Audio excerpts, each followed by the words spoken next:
What chapter did we Whoa, read until? I told you before we started. Someone is asking. I know what it is, but I want to lie because you and I had our little tete-a-tete about it. Yeah. Yeah, So what's we up? started at 9:27. I don't know why you're doing this. Like, I don't. The bit, everyone, is we've had like several debates here as we've started, like before we started, where I keep being like, yeah, the notes say that we started at 9:26, and Mama's like, yeah, no, 9:27. And I'm like, no, but you didn't actually read early last time. And Mama's like, 9:27. Yeah, but you didn't read 9:26 on stream. Why do you not want to talk about 9:26? I don't remember what happened 9:26. Why don't 9:27? For some reason, Mama's just insistent that we aren't talking about 9:26. You know what? Fuck it. Fuck it, we ball. This pedal goes up. 9:26 will be a chapter never to be discussed on Mom Piece. Doesn't exist. I'm glad that we got that all straight. It's a very important thing to me. Now, in 9:26, we see Nami hanging out inside.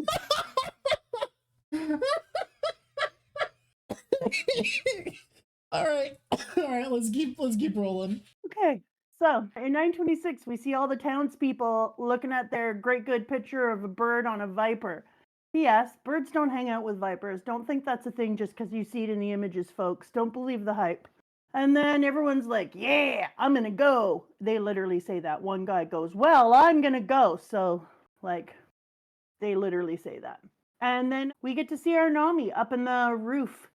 She's doing a little spying.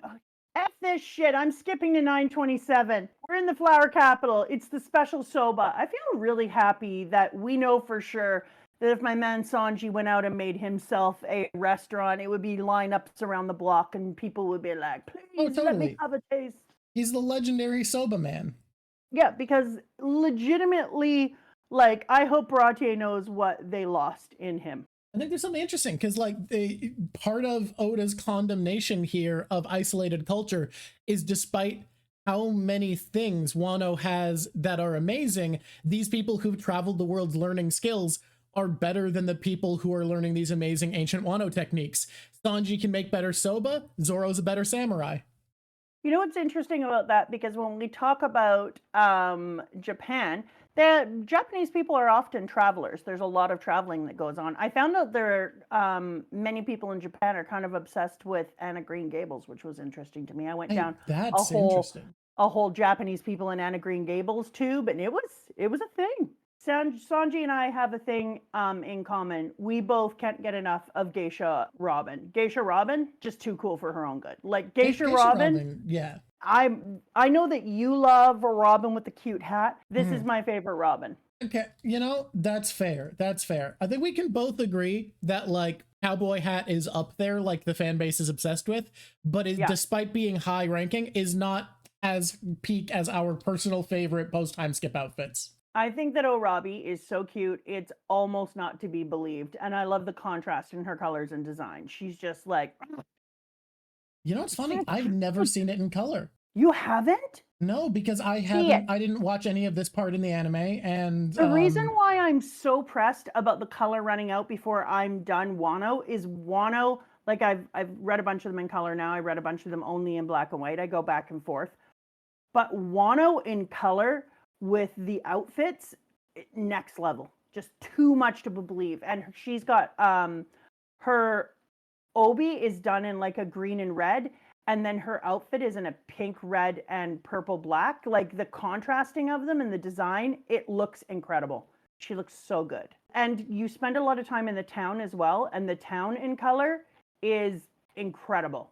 Being in the flower capital in Wano in color, I'm going to miss it so much. I'm so glad to see that Sanji kicked the shit out of people for spilling and ruining food. It would have been upsetting if he didn't, despite the fact that everyone's like, you can't do that. I'm kind of bored with that idea. Like, they're going to. Straw Hats are going to beat people up or do things they're traditionally not supposed to do. It's what they do. If the Straw Hats do anything, it's this. This is what they do. Toko makes me depressed. Toko makes me so sad. The city girl Toko. Her drip is fine. Her cuteness is amazing.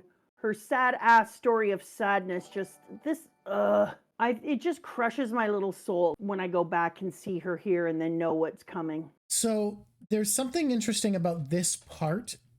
I think Oda kind of fucked up here a little bit in that what he way? missed an opportunity to make the story even sadder. Oh, good, you're right. Because in SBS later reveals, and this isn't a spoiler because it doesn't impact anything, but later on near the end of Wano, an SBS reveals that Yasui never ate a smile fruit and chose to only smile so that he could be a beacon of real happiness for the people who'd been forced to eat a smile. Also for his child. Yeah. So that he can be a beacon to her, kind of like when kids have big birthmarks and parents get tattoos of the birthmark on them. Exactly. Yeah. So Yasui not being a smile fruit eater and having just chosen that, I think makes his story even sadder. And I think it's a little bit of a lapse that Oda couldn't find a way to include that in the story. Huh. Yeah, you might be right. But on the other hand, did you remember that this is primarily written apparently for children? It's already... No, that can't be true. You've read That- Wano. So depressing. I'm glad they like Toko. And I mean the Straw Hats. Oh my god. And then she's laughing. They're like, she's such a happy kid. Haha, you make me want to smile too, says Sanji. And you're like, stop it, Sanji. That's going to get incredibly awkward later on. Sanji, you're gonna feel so fucking bad. No. You're going to feel so uncomfortable Sanji, about don't say that comment. that. And then she's like, haha, oh good, ha ha ha. And then, Otaku's just my name. All right, that was so good. Thanks for the soba. And you're just like, oh my God, this is really uncomfortable. Oh, what a funny kid. I love how much she laughs. Oh God, everything you're saying is so bad. Stop talking. Oh. Why do I have to look at this person singing? The wrinkle. Who are you calling a wrinkled up paper lantern? I'll illuminate your hide, you little snot. I've got good news for you, Orabi. I ran all the way from the flower capital looking for you. What is an Oran? The Oran is the courtesan, the top idol of Wano. Can I tell you a thing? As soon as I saw this chick, I knew who she was. Okay. You want to know why? Why's that? She's the right damn age, and we would have met his sister in some way. It's just you were immediately like, that's Hiyori. I ain't no way. Yeah. And then when she was doing bad things, I was like, yeah, there's going to be an excuse for that because. So I was really glad there was. I knew, but it was good anyways. I was very happy for it. Shit, I love that. I love that place on top of the little hill with the tree growing over it, mostly because of the waterfalls. I'll stand for a waterfall.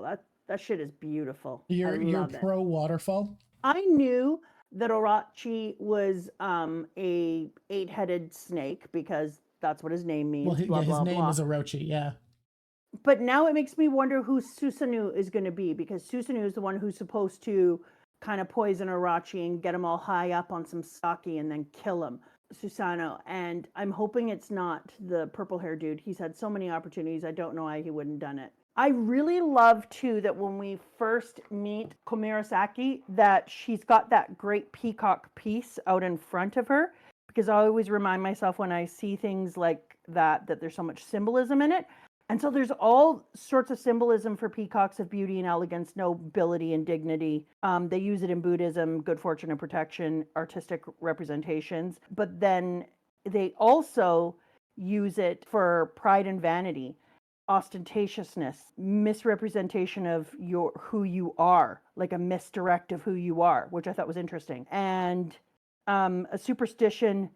The bird can be too loud and aggressive in its behavior and can frighten off other people. And I was like, yes, I love that. That makes me happy.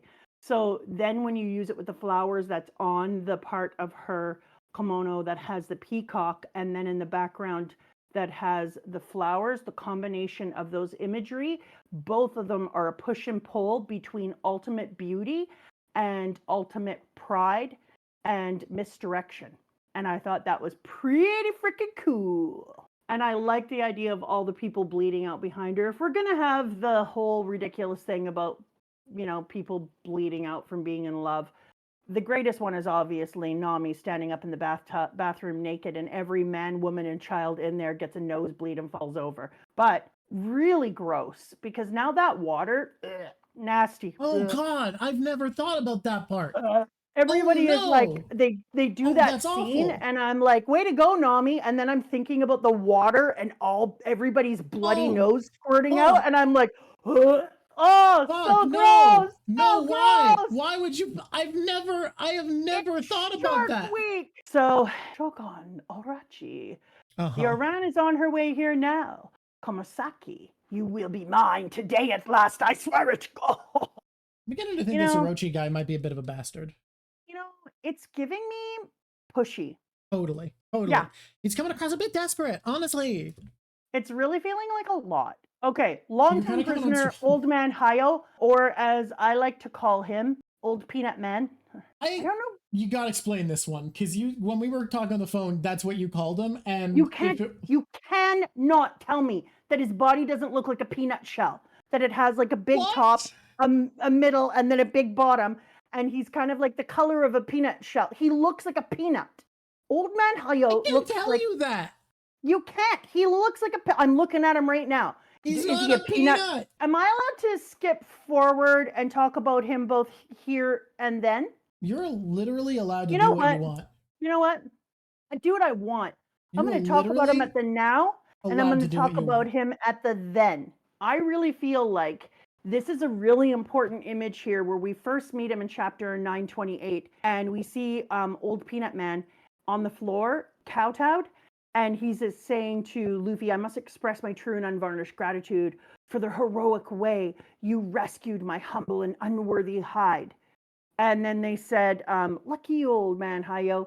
Not that you've got long to live anyway. Longtime prisoner, old man Hayo.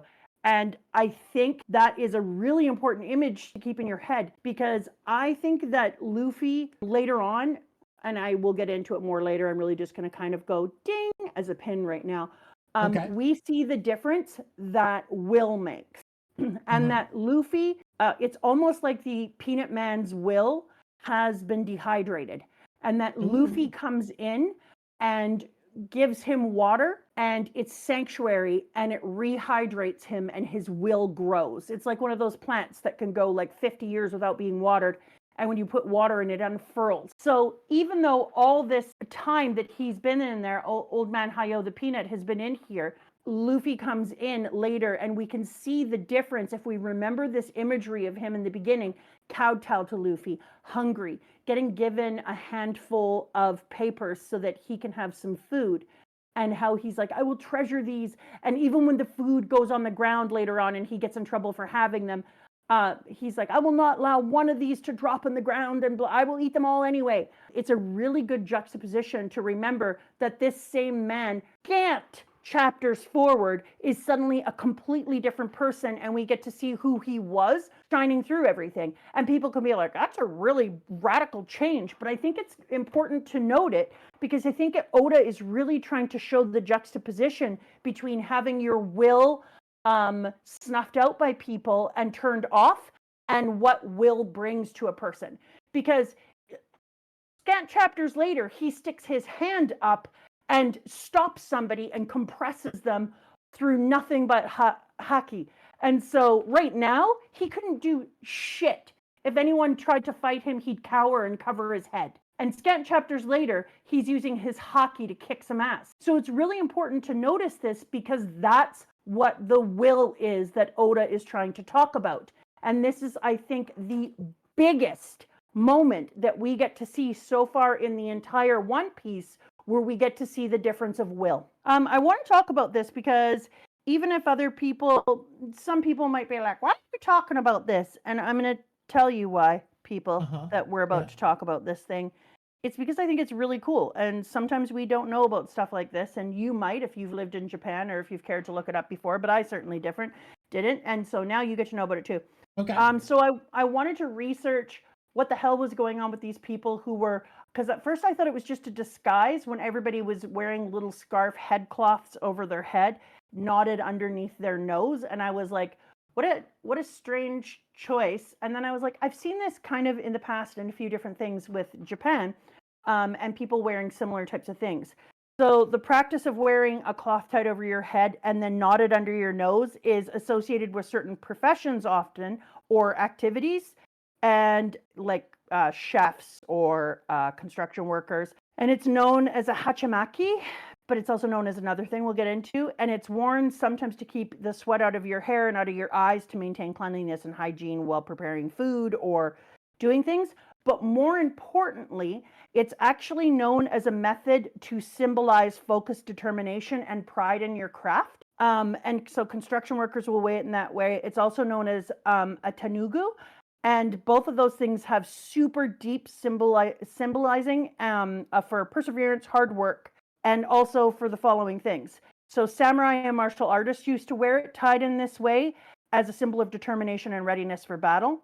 Workers would wear it to represent excellence in work and commitment. Sushi chefs would wear it not only for the sweat, but for readiness to tackle demanding natures of work. And then they use it in sports festivals as a way of showing that you can push through mental barriers, and office people and students wear it for the same thing to boost confidence.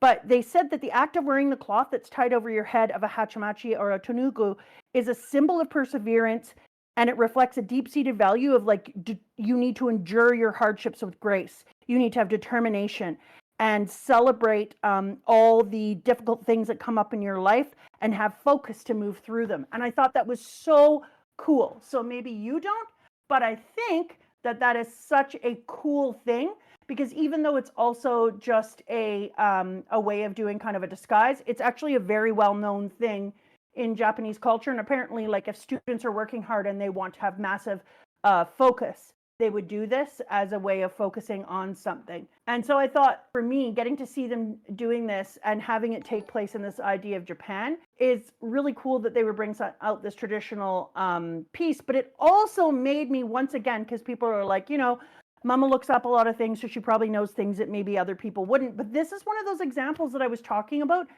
something that would just be known to Japanese people, but isn't known to us if you don't know about Japanese culture. And so you might have missed out on it and just thought like, oh, those disguises are interesting and funny, I like what they're doing, and not have understood in how many different areas what an important symbol of resiliency and balance in doing what needs to do and staying focused in your work. Like, you just wouldn't know how entangled it is with culture. And so I think that that's a pretty good thing. And I didn't know that until I went on a deep dive. Jesus God, the freaking wet reindeer is back. I just want to punch it. Oh, why do we need to have you, you wet-haired freak? I hate you. I hate you so much. You hate wet-haired caribou? This is new to me. I know I've never said it before. Uh-huh. I always keep this in my heart, and I try not to make this controversial, because I get so many people talking to me about how wrong I am and how I don't talk about enough things. How much they love Swamp Nakama. Yeah. But I'm going to put it out for the first time ever and just tell you that I hate this bastard so much. Oh, I was so excited to see Kamirasaki lead that little bastard on and then take all his money. And I know that they tried to make it as if he was the sweetest man in the world and he just wanted to help her and he just was in love. But the minute that he said things like, I don't know, I sold off my family. They said that. He said out loud, I sold off my family. And then people are like, how could she do that to him? He sold off his family. No, this grown-ass man chose to sell off his family. If Oda couldn't give you a big enough hint that he was a piece of shit, come on now.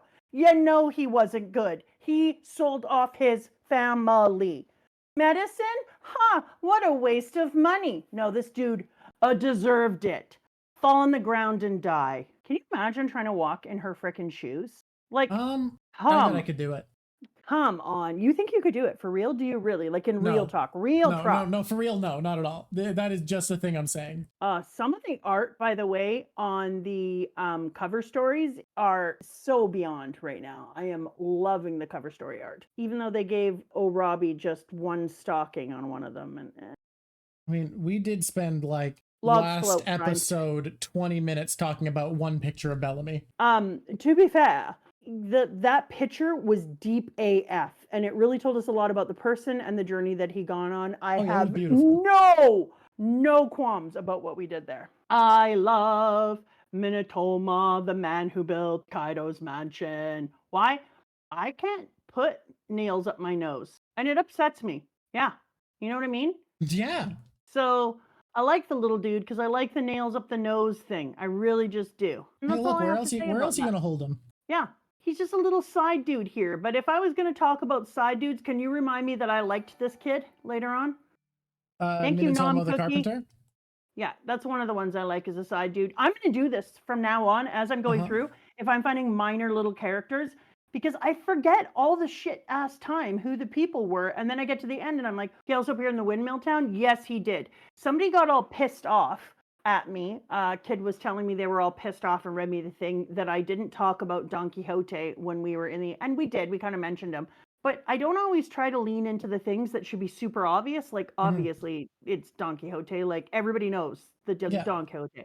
Uh, So I kind of lean in usually to things that other people might not talk about. It's also kind of an interesting thing in all of these ones that we have, because you know in China when you go in the water and you have all the beautiful cliffs that are just tall and thin and then have trees on the top and you're just like, oh, it's so cool. And yeah, then I they played used Mr. Pandaria. yeah, I know what you're talking about. I played the Mr. Pandaria. And then you Yeah. come here and you have the ruins in Curry and you see in the background all the time the factory sitting on top of those cliffs. And you're thinking about like how to truly show environmental degradation is to have something that when we think of it as being this beautiful, incredible environmental moment, one of those miracles of nature that you're so excited to see. And then here, those, you don't even think of them that way at first, but then when you stop for a second, you're like, what are these reminding me of? Ah, yes, that. And it's kind of like calls into something that should be so beautiful and such an environmental wonder, and instead it's factory bullshit, which is a really good way of highlighting that. I Hey, I know Go I've ahead. already done this like 13 times today. Am I allowed to briefly go off topic? I don't think you've ever done it, so you should. Okay, yeah, I've never done Pop it. You're right. off. So, I've been thinking lately about how because climate change is a true existential threat to humanity, there is too much profound fear and discomfort with it for most writers to actually tackle it Yeah. head on. And the thing that kind of made me think about this was I was listening to SCP Stories, which is a shared fictional universe that writers work together collaboratively on to have anomalous creatures and objects held by a secretive government agency that's trying to keep the world safe. And most of the stories you'll listen to for it are dark and horrible and end with a very, very grim, solemn note. And the one Yeah. about climate change wasn't able to keep that vibe. And at the end, had to have a weirdly upbeat and hopeful ending.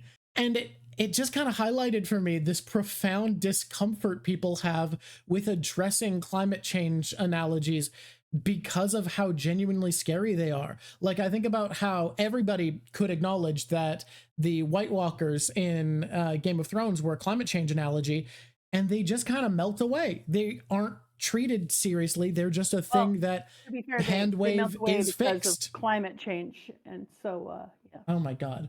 They are hand wave just kind of fixed, you know? Yeah. I think like climate change is something that there's just such an actual fear for that a lot of writers who start to tackle it with a metaphor feel the need to make it safer and less hostile than their other threats are.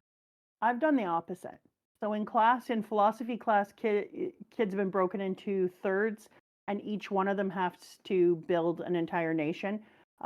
Mars has been terraformed, and it's half and half. And then 1/3 of them are left on Earth, and Earth is so massively flooded that we can't have any more than a third on there. And I made them go there in the year 2550, and they had to go through a whole thing about all the stuff they would have to do after all climate disasters, and they all had to come up with it.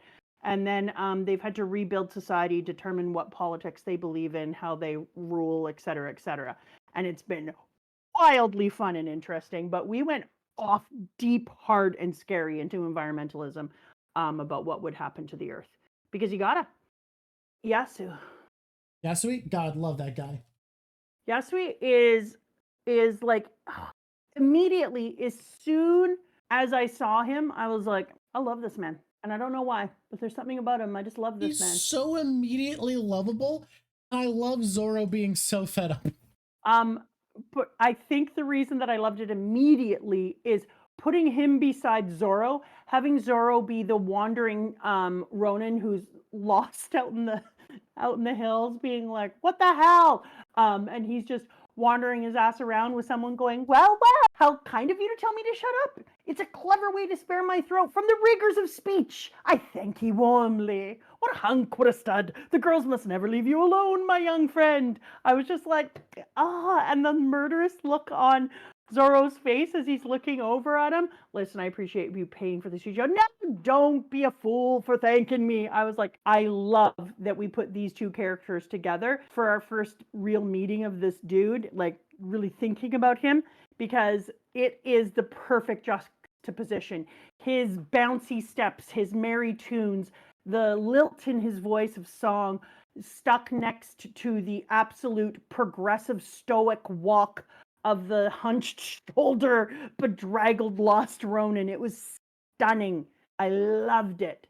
And then to find out that there was not going to be any subterfuge, like the more that I think about Dr. Vegapunk, is he good? Is he bad? Is he good? Is he bad? Is he a triple agent? Is he a double agent? Is he a double triple agent? Whose side is he on? We have that happen all the time. We had that happen a moment ago with our Momo's sister. And so we always switch sides in this. But this dude, immediately, I was like, if you make him anything other than what he is, I'll be so pissed. Just let him be this. Now, I want to point out that Oda did a thing. He let him be this, and then he killed him. But he did let him be this. Yasui was only ever Yasui.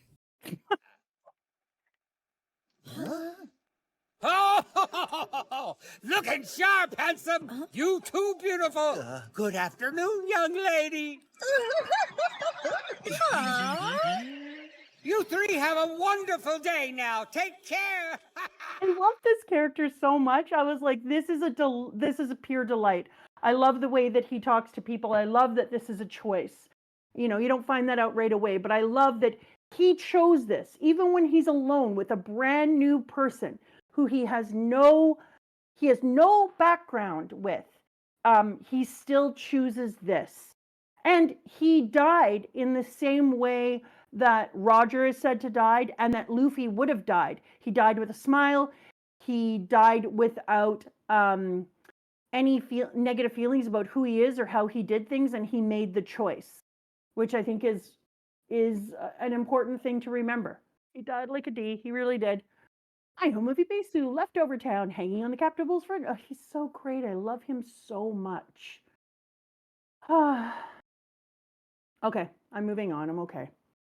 He's so great, though. I get it. It's just, they stuck him on there. Like, I understand the idea of the crucifixion, and you had to put in that imagery, especially in this time period.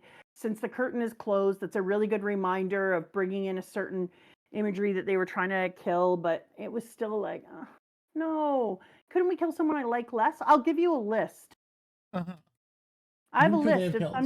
As someday it may happen that a victim must be found, I've got a little list. You've got a little list? Of society offenders who might be underground and who never will be missed. They'll never will be missed? Hit me up. Who's on the list? Okay. Right away. The 8 dragon head, crappy person. So the wet caribou. I get to critique each of yours. Let me critique these two. I don't think there'd be much emotional impact for the audience. I don't think that would be seen as a devastating Act 2 death. No, hear me out on this. Uh-huh. What if we have them save a kitten and then kill them? Do you hear me now? Yeah, give him redemption. Give the caribou redemption, where we find out he was doing all this to pay for his sick sister's operation. Yes, then kill him. You know what? It was a really emotional moment, and I think all of us had a really good time in it, but I don't think that we could ever talk about it again. So nothing happened. Don't worry about it. I missed out. Shame. My mic is so much closer now than it was. I did not manage to hook it up in the same spot. Did we meet the dried up Mochi who is saying, after all, you were desperate enough to go to the pirates to buy weapons you needed to fight pirates? Did we ever meet him? Meet who? Okay, so we're in Orochi's castle, but it Yeah. doesn't look like Orochi. Is it Orochi? Or is it a little old man? That's what Because I'm he's talking got about. Oh, that's CP0. They just there. that's the CP0. Okay, that's what I thought. Thank you guys, because I was like, that's not Orochi. That Do Cypher we pulled see the his zero face, F. or he the dude that was in the thing when Orabi is breaking into that room? Is he in there? Because I couldn't when I was looking in there, I was trying to find the little cane dude. I think that Cypher pulled the zero F. Yeah, but was he in there with his little cane, or was he different in that image? Oh boy, guys, help me out. Thank you. Anawa Banchu. Thank you. That's what I was asking. I love having people who know things, because if you look at him in his profile as a silhouette, he has a little cane that he's leaning on as a CP0. It's all a big joke, isn't it? But after the loss of Doflamingo, the arms broker known as Joker, thank you, we know that, you lost the veil of anonymity. And now you have no choice but to deal with us directly. See, that's who I'm talking about. Instead of being able to deal, Cypher Zero has to deal directly with this dude, is what I'm talking about. Cypher Zero is talking to him. He's the Ninja Forces dude or something. It's in chapter 929. But Your Majesty, see, that's what they call him. I know you're in a weak position and I can ask for the stars, but Your Majesty, we simply can't fulfill this quest. So I think it is Orochi. It's just that it doesn't look like him. He's got a little cane in front of him when he's in relief as a silhouette. Interesting. Listen, Wano is fully self-sufficient. We have everything we need. Don't our people look so happy? Oh, you are such a shit face. Yeah, I'm good. I know who he is. It is him. He comes out as the thing. I was just forgetting. That's all. I was tired when I read this chapter. If you only look at the flower capital, everything's fine in Wano. Yeah, you can't just do that. Do you know what I like about the way that they showed her here? They did such a good job in here when our girl comes in of making it look like, show how important she is and show her grace and the way that she moves. I also like the juxtaposition they show between the opulence of inside here, and then they show the tree coming over the top, and then from a distance with the dog starving and a bone of a human head and the factories and the poverty. Well done. Oh, well done. I love the whole thing. Super glad that X Drake is a double agent, but is there anyone who's not a double agent anymore? Hawkins. I think Hawkins is just an agent. Okay, I'll take that into consideration. I like Abysso Town. I wish that they had more food.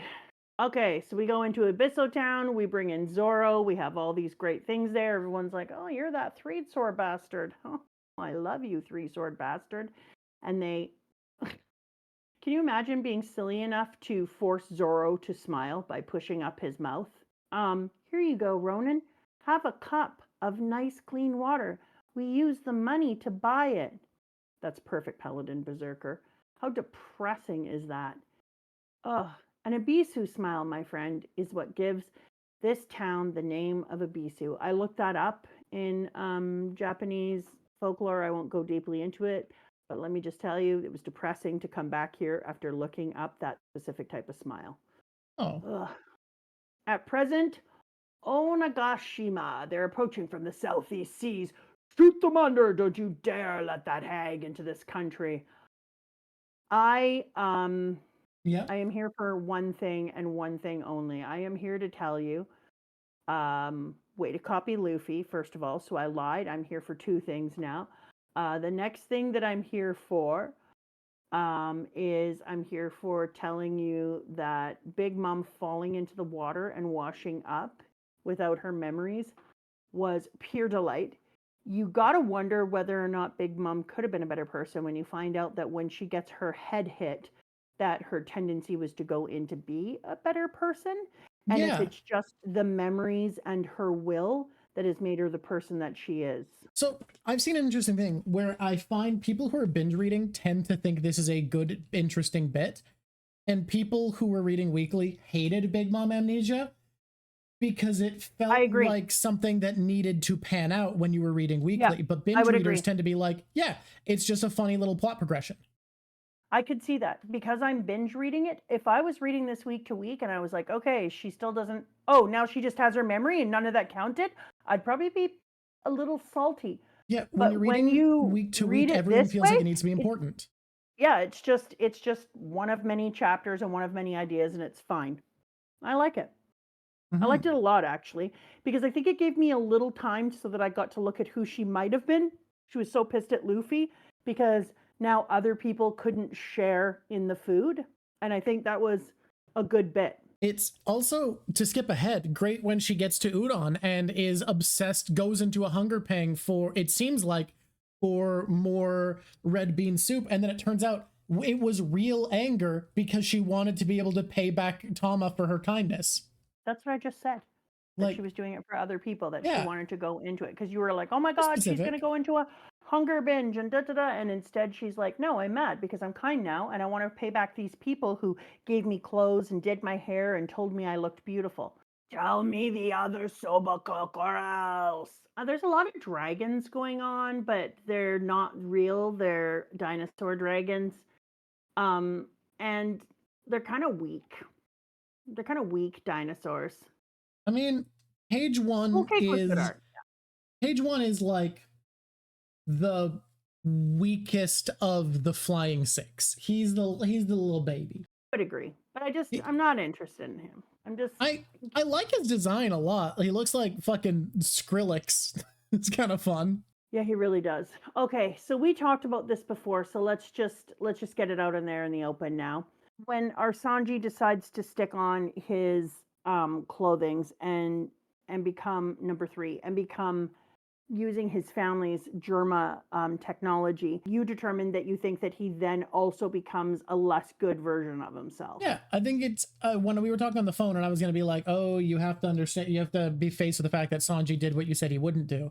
And Yeah, but I think it represents something that he gives into his worst yeah. impulses when he also gives into the easy power from his family. I think there's something to that giving into temptation begot more temptation. Yeah, I think it's interesting because I love his suit. I love who he becomes. It's hilarious that he goes full naked into the universe.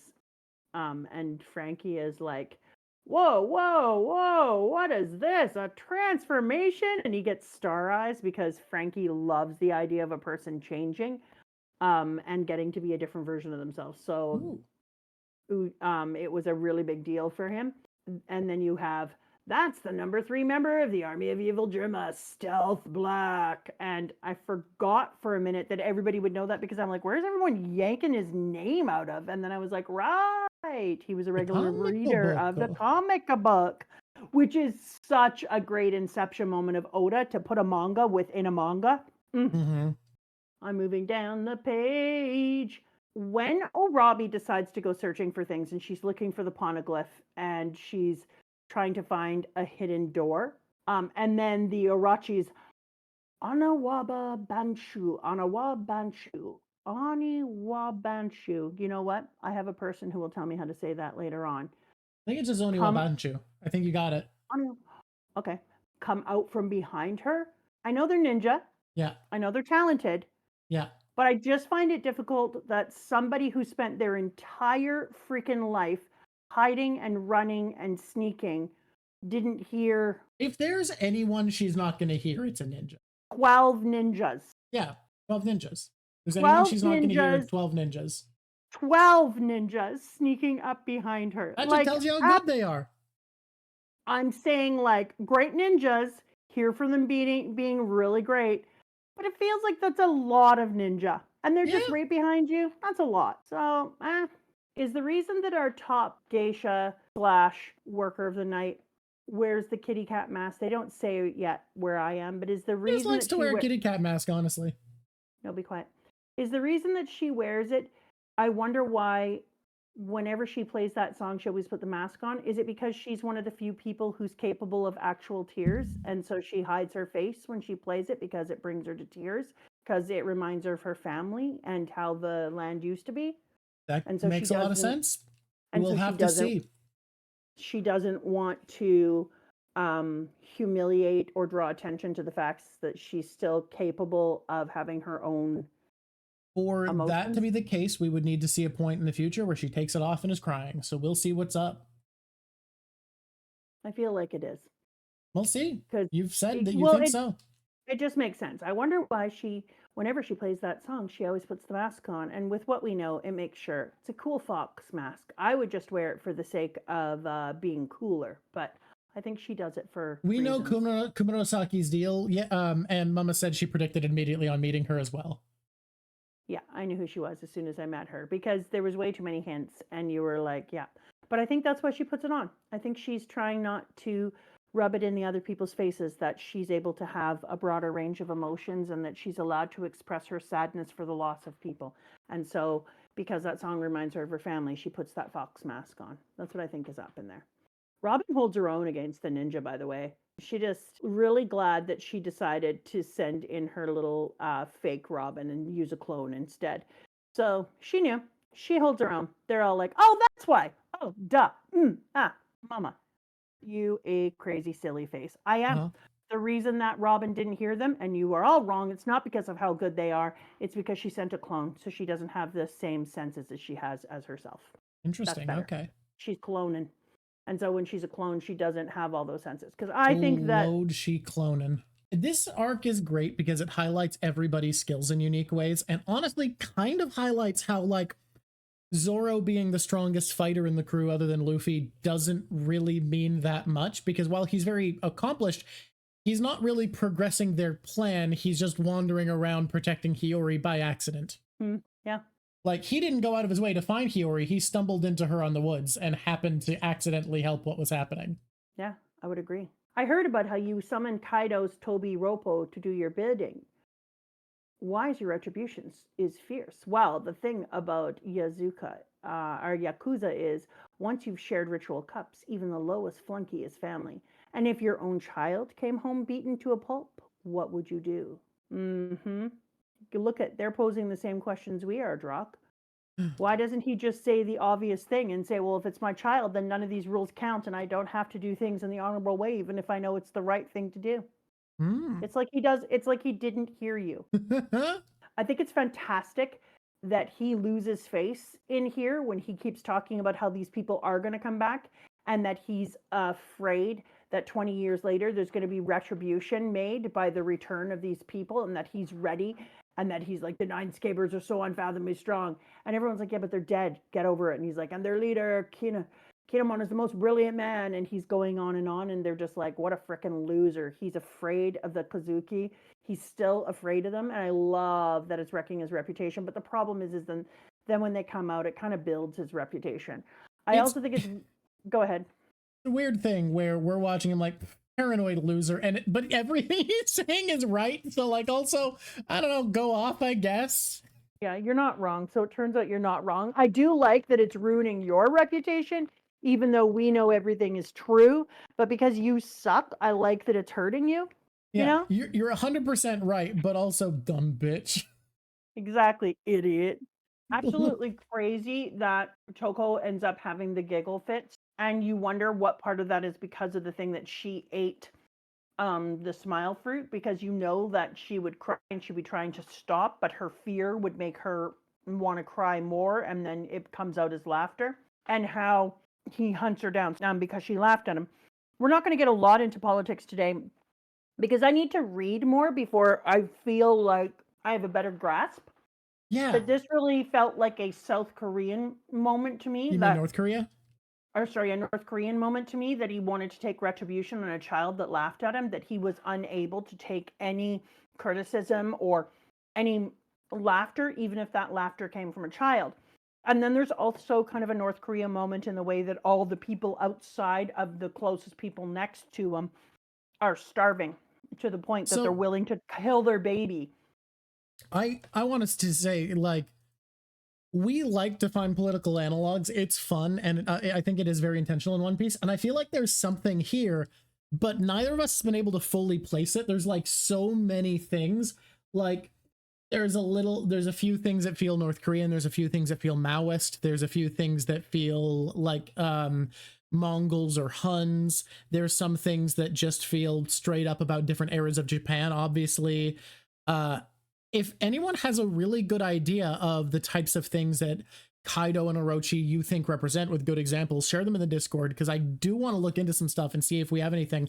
The best I've been able to figure is I feel like in the way that Big Mom represents modernism and liberalism, Kaido represents return to nature, survival of the fittest, strength and conquest. That's But kind of the also a historical conquest. yeah. He doesn't give a crap if people disbelieve in him. He doesn't give a crap if they make fun of him. He just needs them to join his side to gain strength and numbers. It's just about numbers, strength, power, military, war. Like, he is the simplest embodiment of conquest. But I love Kaido as a villain. I think that's enough for me. I think there is a lot to that. But yeah, I would really like to hear what people think. Military industrial complexes maybe, but like, it's interesting. Kaido, so something we've talked about before, I think you weren't able to come that day, is that when we're talking about political analogs we're in One Piece, we're usually talking about social values because everything's a dictatorship in One Piece. Like, he doesn't talk about the virtue of a democracy. It's all meant to be culturally symbolic rather than like about the forms of government. Also, feudal Japan didn't have the starving of its populace. Like, it had a couple of times where there was famine, but the famine was genuinely there because there was weather conditions and other things that made the rice not grow as well. So there was rice riots, 2 distinct times that I can think of within feudal Japan.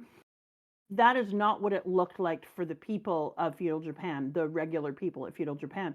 The laughter, maybe laughing at him can go in there, but when you're combining those two things, it feels a lot more North Korea than feudal Japan because they are in a very different position food-wise.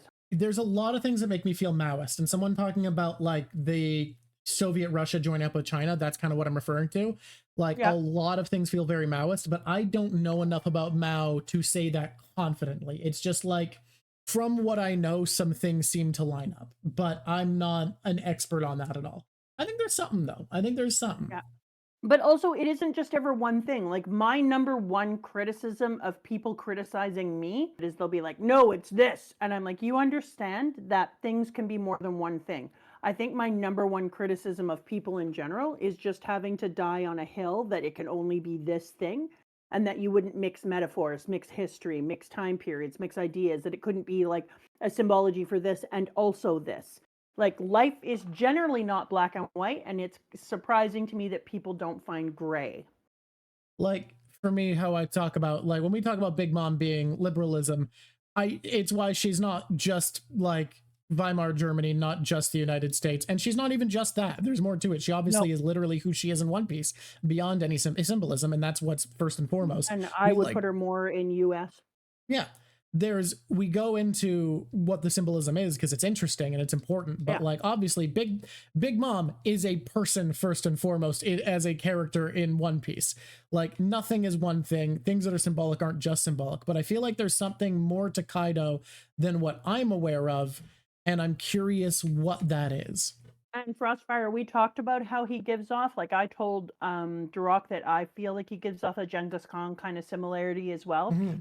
But there's more there. I haven't read enough. Like I said, I've met very little of Kaido. He's terrifying.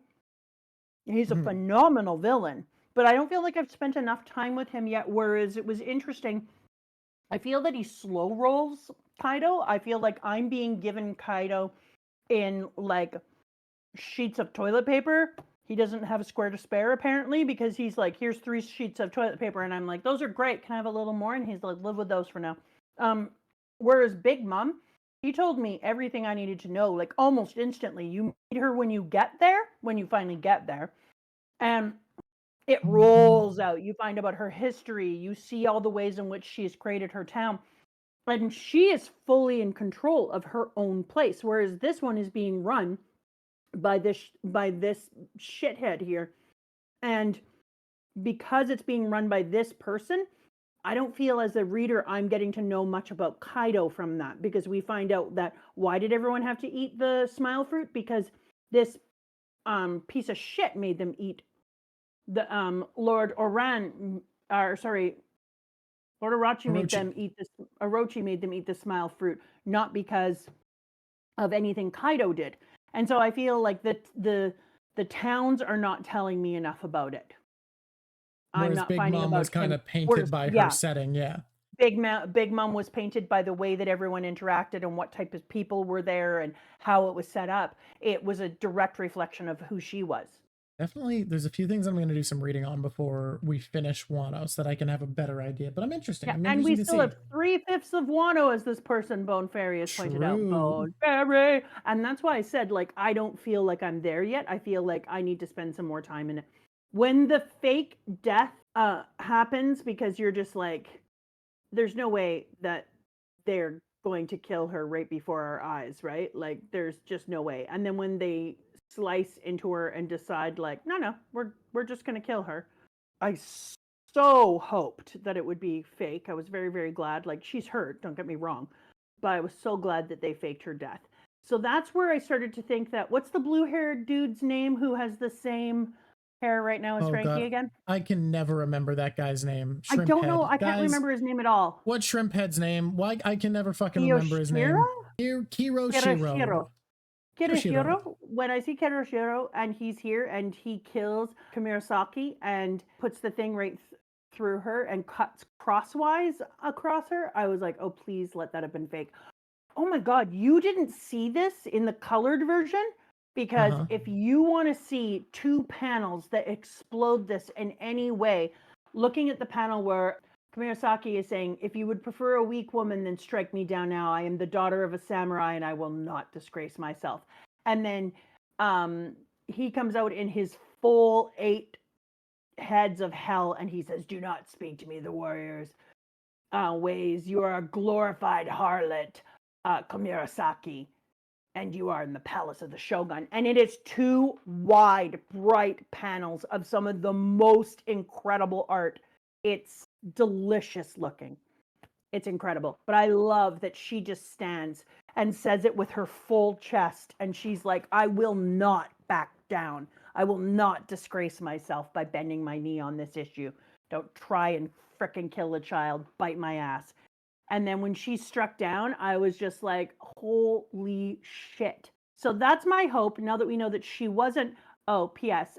We have Enel blowing bubble gums with some frogs put in here, and I feel like Oda gets 50,000 gazillion requests for images. So when I saw this, I was like, oh my God, is Enel coming back soon? Eminem, are you going to help out, or are you coming after? Like, when am I going to see you? Look, will he come back? Maybe one day. Are we going to the moon? Maybe somehow. Who's to say? We're seeing him again soon, I feel. I feel like Oda's doing a little, you remember me? Get what I did there? The snake fruit energy that's coming off this dude, if I had to be a snake, it might be an 8-headed snake. Okay. Because why not? Yeah, You of know? course. Why be 1 when you can be 8? Okay, see, here's my evidence. He put his big sinking fangs right through the center of this person and picked him up, so his feet are just waving in the air. And he's like, why are you biting us? I'm not sure how that dude is still talking. But here's what's important. Each one of the heads can eat different people. And he's still holding Kamirisaki in his disgusting ass mouth at the same time. So if I have to be a snake, if I need to eat a snake fruit, I'll take that 8 one. You know what? Why don't we just kill him, put the right fruit in the way, and then I'll take it. I think I would do better things with it. I feel like Boa's sisters got the rough deal with a one-headed snake. Oh boy, each. did they. Boy, howdy, their snakes suck. You know what else is very enjoyable? I don't know why they have giant koi fish, pink koi fish they can ride around outside of the water, but they're fantastic. But what's been very enjoyable in this arc is all the airtime that Brook is getting as a ghost. He's doing a lot. He is everywhere being ghostly and freaking the shit out of people. I'm loving this for him. No flesh to weigh me down. I mean, not that I had any to begin with. Skeleton joke. I'd call myself vain, but I ain't got 'em. Whatever, time to search. Moving down here. So, Shinobu the man killer used to be like super sexy. Yep. How'd she get so short? Because it looks like she also used to be taller. When people age and gain weight in One Piece, either or, their bodies just change in ways that don't make sense because it's a cartoon. All right, I'll allow that because she's tiny now. The weird thing is she's actually quite big. She's just all head somehow. She gained Okay. weight and became all head. How does that work? I could not begin to tell you. You really made a mess of things, Kamerasaki. Are you ready? Yes, I am. Basashiro! No, wait! See, it's a slice. It goes from one side of her all the way down and across, and blood comes out, and she falls to the ground.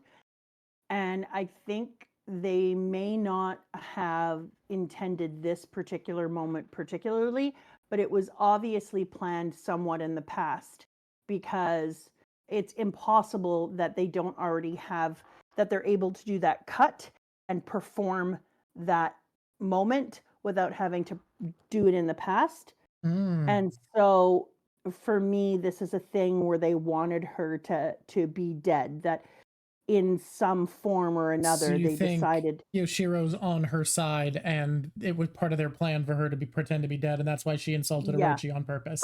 Yes, I think that she did it on purpose. And also he does look down at the thing, but he also gives away when it's going to happen and talks about the change. So his double-sidedness is really crazy. Okay. Yeah. I'm trying to figure out how he's double ending this, and it's very crazy. We will have to see. I love Robin it that does look people follow horrified in along. that scene. I remember that. I remember Robin seeing that happen and being like, Jesus fucking Christ, what did I walk into? And then I love how he has a little spaz out. I can't believe you killed her. I wanted to play with her and make her beg and break her will. Yeah, guess what's happened, bitch? It's not about you. Eat your own tail, asshat. I have anger towards him. Bigger than I thought, actually. I think Orochi might be a bad guy. I do not like the transponder slugs. They look like poops. Okay. Okay. The shape of the whole land with Ibiso Town, Habu Port, Northern Graveyard, Mount Fuji, et cetera, the whole way around, looks like a bean. Oh, I've decided it's a red bean. okay. I think it makes sense. And I like it. All right. I'm here for it. Well, I'm Sometimes just you saying start that- something and I'm like expecting you to talk about like a deep symbolism or like a mythological reference, and then you say, looks like a bean. It's a little bean, and I think that's great because there's so many beans are important. You've got soybean, red bean, all the little beans that are important. And the 6 regions are separated by large rivers. Love that. Love the idea of all of them having a different climatic region, and that's all fantastic. I think it makes it more interesting because we often go to so many places where we have to kind of like sit inside of one weather or split it half and half, if you may. Yeah. But this one was kind of nice. All on top of giant waterfall mountain island. Aw, yeah. I'm going to go down into here. I'm going to skip all of this. Ugh, because I want to go to Luffy. Okay, Luffy's in prison. That's true about Luffy. We haven't talked about that yet. Holy shit. That's why I want to skip. I skipped a bunch of shit. I want to talk about Luffy in prison because I'm just going to say it, it's fucking fantastic. Yeah. It's one of the best things that we could have seen. I don't know. I'm in 934, 935. Luffy being in prison, it's the most adult the dude has ever looked. They glowed him up, took off a little bit of the childhoodness, made him a little harder edges, like he's not getting enough water, so his muscles are rippling. He's ready for his Sports Illustrated cover photo. And then on top of that, he turned prison and having to fight for his life with a sword circle around his neck into training. And it became a montage. And that's why I asked for the picture that's here in the picture that Drock is making. The center is Luffy from prison when Luffy says, I've always been free. Now I own this place. Because I was thinking about how for Luffy, freedom for Luffy is agency. Freedom for Luffy is his will. Luffy doesn't understand, I don't even think, how much his will is tied to the feeling of freedom. So even when they put him in prison, he still doesn't feel like he's in prison. He feels like he's free. He felt like he was free when he was being killed. He smiled and he's like, I'm going to go to this in the way that I want. I'm going to do things in the way that I want. So no matter where he has been in this entire story so far, he has always felt free. And I thought this one panel said more for the will of Luffy for his feelings on freedom and for taking care of yourself and standing up for others and not giving up than anything I'd ever seen before, because he said right in it, I've always been free. And he means it. Is he in prison? Did you pull him aside? Yeah, he's going to work harder than anyone else. He's going to do more than anyone else. He's going to apply himself in different ways than everyone else. He's still going to push the envelope. You're going to say it's going to get him killed? He doesn't give a shit. He's going to Luffy every moment. He has always been free.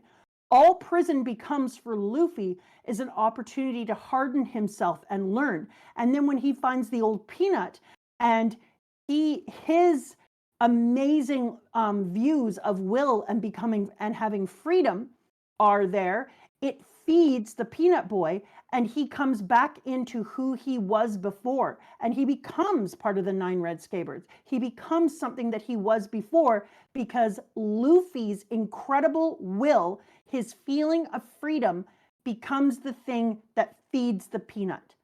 And it's absolutely brilliant. I cannot overstate how much it undercuts all of the beautiful, incisive commentary you have by saying the peanut. Hey, Peanut's name. And so it was incredible for me when I saw Luffy in here with him and they're like, put him to death, put to death. And they're chanting against him. And then the prisoners got these little things over their head that are like, I'll never forget you, Luffy Taro. This is for you, old man Hayo, is too. And then he goes, that was a valiant fight. The little peanut man, Hayo, says, that was a valiant fight, Straw Hat. Why are you acting like it's over? We're getting out of here. I'm training now. So when these things come off, I'll be even stronger. And Luffy doesn't see any of this as being anything but an opportunity to build himself up and become more like the person he wants to be. He doesn't see himself as being put to death. He doesn't see it as them ever being able to take him over. And then when freaking Big Mom shows up, who should, by the way, freak the shit out of him, given the last time he saw her, he was destroying her cake, then running from her, and then he became a 5th type of emperor from the fight with her, where it was declared that he was a winter. And you gotta know that that's gonna piss her off. He's not politically aware, but even he's got to know that. And he sees her come through and he's like, ooh, more training. And he even says in one of the panels later on, no, we'll get there later because it's time to go into the bathhouse. We got to talk about bleeding first. Well, more back to the bleeding. I wanted to say just like, it's something you aren't as aware of because you haven't experienced the genre before, but I mentioned to you that like training arcs are such a common thing in shonen manga, and because One Piece is a series where to push your haki, you need to push yourself to your limits and go up against something difficult and be put in dire circumstances. Oda is able to have training arcs that don't feel like they pause the plot. Katakuri and Queen, 2 different commanders of emperors, train Luffy by him challenging them in their terrain. He trains through battle. He does these to make himself stronger. And I think it's very funny that realistically throughout the series, Queen and Katakuri are 2 of his mentors, kind of, without wanting to. They are. They might not know it, but I think if Luffy was to write his memoir one day, he'd be like, oh, those guys were great. They really helped me to find myself, and I really appreciated my time there. Like, and from the Luffy perspective, he would be like, yeah, that was a real building moment for me. I started to understand stuff. I'm super grateful. Like, he would do a full sports talk afterwards. Like, we gave it our all. They really pushed me to my limits. It would be all about how he was grateful for them. I want to say, depending on whether or not Charlotte Katakuri counts as a henchman, because of him feeling more like the arc antagonist in a way, because Big Mom was such a force of nature towards the end. Like, he doesn't have that much henchman energy in how he's written. Queen is my favorite henchman in One Piece. Queen is your favorite? I love Queen. I like that even after he's terrified of Big Mom, even after he wraps her in 1,600,000 chains, and he knows, don't kill her, that won't go well.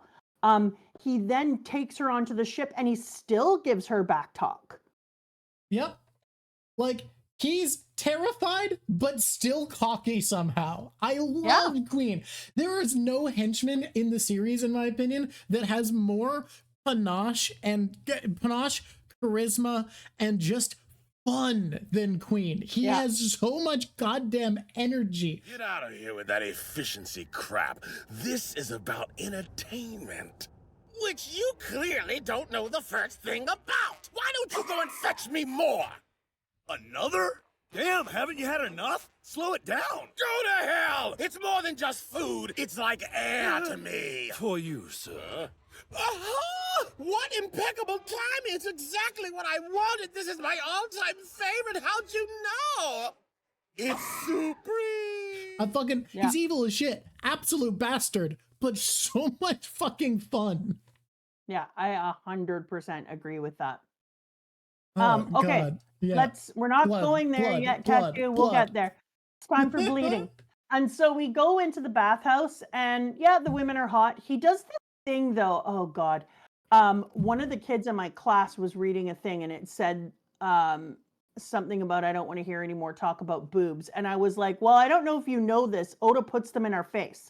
But he does this thing with boobs where he puts the water and stuff way lower than the areola should be.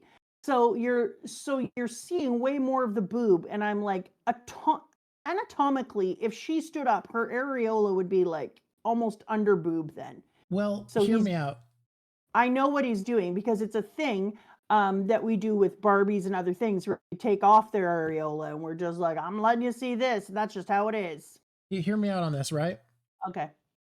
First of all, you're 100% right. And he's just drawing the boobs in a way that they are covering a bit to pretend. Like, I've seen people track like what part of the boob is covered and isn't covered and be like, Nami has no nipple. Okay, so that man is Conjuro we're talking about. He's the only boss.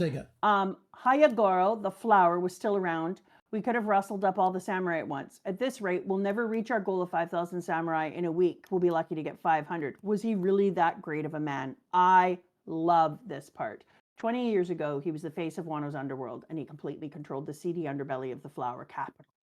He had clout with the Yakuza bosses in the other 5 regions and was kind to people, a true knight of the old chivalrous ways, blessed with strength and charisma.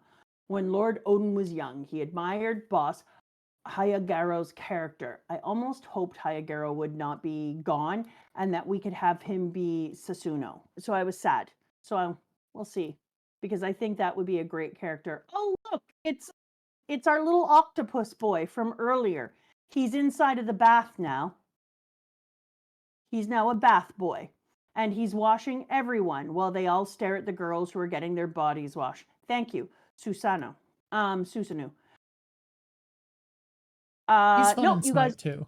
You guys don't get to hear it yet. Oh, back What to do the they want to fights. hear? What's that comic? Wow, dude, you know I know exactly what you're talking about from that incredibly descriptive question. It's about oh god damn it, why can't I remember it? I remembered it earlier. There's a big huge dude, he's wearing the same outfit as Queen and the striped white and black pants. Yeah. Asterisk? Asterisk. Yes, with the wings on his head. Obelix. No, it's Obelix. Obelix. Not asterisk and Obelix. Obelix is the big one.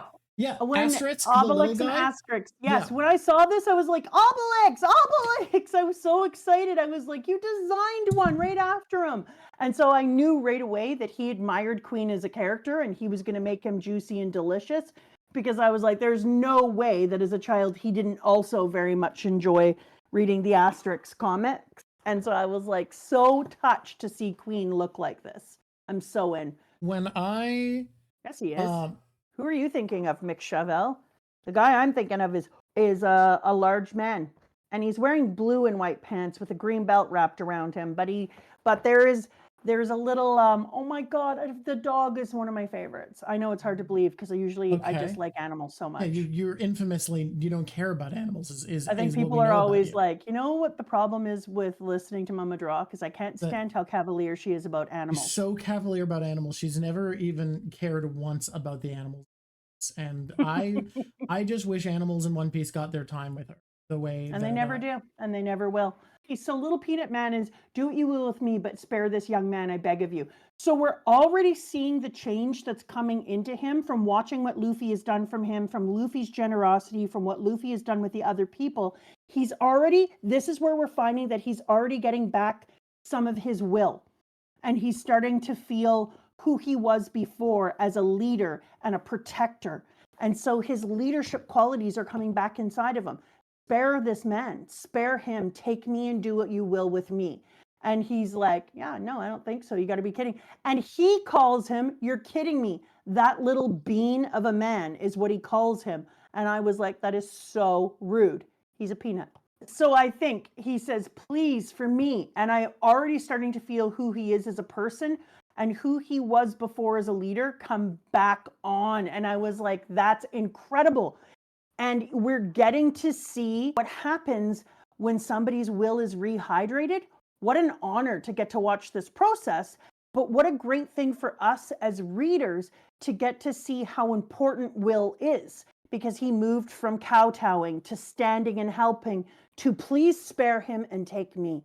So the growth in him that's taking place is incredible. And it's so good, so juicy. I love the prison. There's another character in this section who we still see the will be rehydrated of that I think we should talk about when it comes up for you. Ashura Doji. Yes, but that's actually late. It's very late in this. Yes. So I'm just saying, we're nowhere near there yet. When we get there, I think we should talk about that's another case of someone being their will rehydrated. What's Beaky Frog Dude called from inside of the prison? Kawamatsu. Kawamatsu is an example of somebody who has Luffy will, who's been inside there for 13 years, and not once did he allow his will to deplete. So this is an interesting thing I've seen someone point out, that you could see it as this is unbreakable will. But I've seen an interesting take that I really like, that the reason Ashura Doji was broken down and Kawamatsu wasn't, is that Kawamatsu had to suffer. Ashura Doji had to watch his country suffer. Say that if you had the opportunity to watch your country suffer, that you had an opportunity to do more underground. Think about but he was specifically ordered to wait, so he did. Yeah, think about the people though who we see who work in interesting ways. If Luffy had been asked to wait and he did, he would still find ways to create influence, and he would. I'm telling you, he would have been chaos. imprisoned. Yeah, sure, okay, but he's imprisoned right now. Yeah. And whereas somebody being all alone and being in the dark, being given poisonous fish, and is stuck in a way where he can't break things open and still holds their will together, for me, that's more impressive. I'm not telling you Kawamatsu's not impressive. I'm just saying, like, it's a take that I've had conversing with someone, that I think it's interesting that the one who broke is the one who watched the people he care about suffer, not the one who had to suffer more. But I think himself. that you could create quiet agency if you wanted to. So I'm gonna be real. I do have bias here because Ashura Doji is my favorite of the vassals. I just find him so tragic. Kiku's up there too. I do love Okiku. You know what? I don't want to talk about that yet. Smoke escape. Yeah. Cool. Jitsu. Cool. Where are we going? Where's your smoke bomb taking us? To Master Queen running around on top of the stage, where I was like, oh my God, that's such an asterisk comic moment there. Yes. With his head back and his arms out on the side, when Queen is running in that way. The reason I want to go out is because as soon as they click the things around Peanut and Luffy's neck, yeah, and show them what happens to the pillar, show them the inside, and they get all upset, you're like, oh, that's going to be a problem. That's going to be a real problem. That might break Luffy. They remove, and then he says this. Luffy's got this look on his face where he's thinking, okay, how am I going to continue to do what I need to do in this situation? But he's like puzzling it out. And then he says, so to make things more fair, since we're going to have weapons, no limit on manpower at my disposal, I'll remove your sea stone cuffs. And he says it all sing-songy. And what happens after that? That's a great question. Luffy goes, and I quote, "Woo! Awesome. You are a really nice guy. You pretty much just freed me from being captured." That was Luffy's reaction to that. We've both got things around our necks that can take our heads clean off our shoulders, but I feel like now you've just freed me up and I am no longer captured. Thank you very much. Hey, Balloon, if I knock you out, will you set us free? And he's just like, no, things are fine. And I found it so incredible because that's the will that we've been talking about. That's I'm going to try and find a way out. This isn't ideal. Oh, I have this one thing taken off me. Fantastic. Everything's amazing now. I'm going to change my own life. I was always free. Now I own this place. I'm going to say that to people all the time. I was always free. I was always free and I own this place. Yes. I like how he goes, okay, next. These guys aren't even good for practice. Come on. And he's actually getting upset. Just don't let Boss Agaro die. Understand? We need him, Luffy Taro. Ka-pa-pa. Okay, I asked you this, and you don't know. So I need to... Oh, Papa, this guy.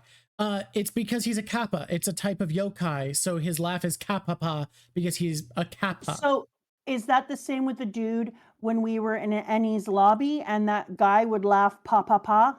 I think his laugh just happened to be pa-pa-pa. This is ka-pa-pa because he's a kappa. Ka-pa. But it doesn't make sense, because that guy also said pa-pa-pa. But he didn't say ka-pa-pa. His laugh was just pa-pa. The other one was cha-pa-pa. Oh, cha-pa-pa. Right. That guy, Thanks, yeah. Paladin. He's got his own thing going on. No, I want a different sound. It's not your own thing. It's kind of still his thing. Whoa. Good, guys. You're going to be so excited to hear this. Uh-huh. Is it that wet reindeer's involved? No. We're back to the bathhouse. It's time to talk about blood. Here comes all these people.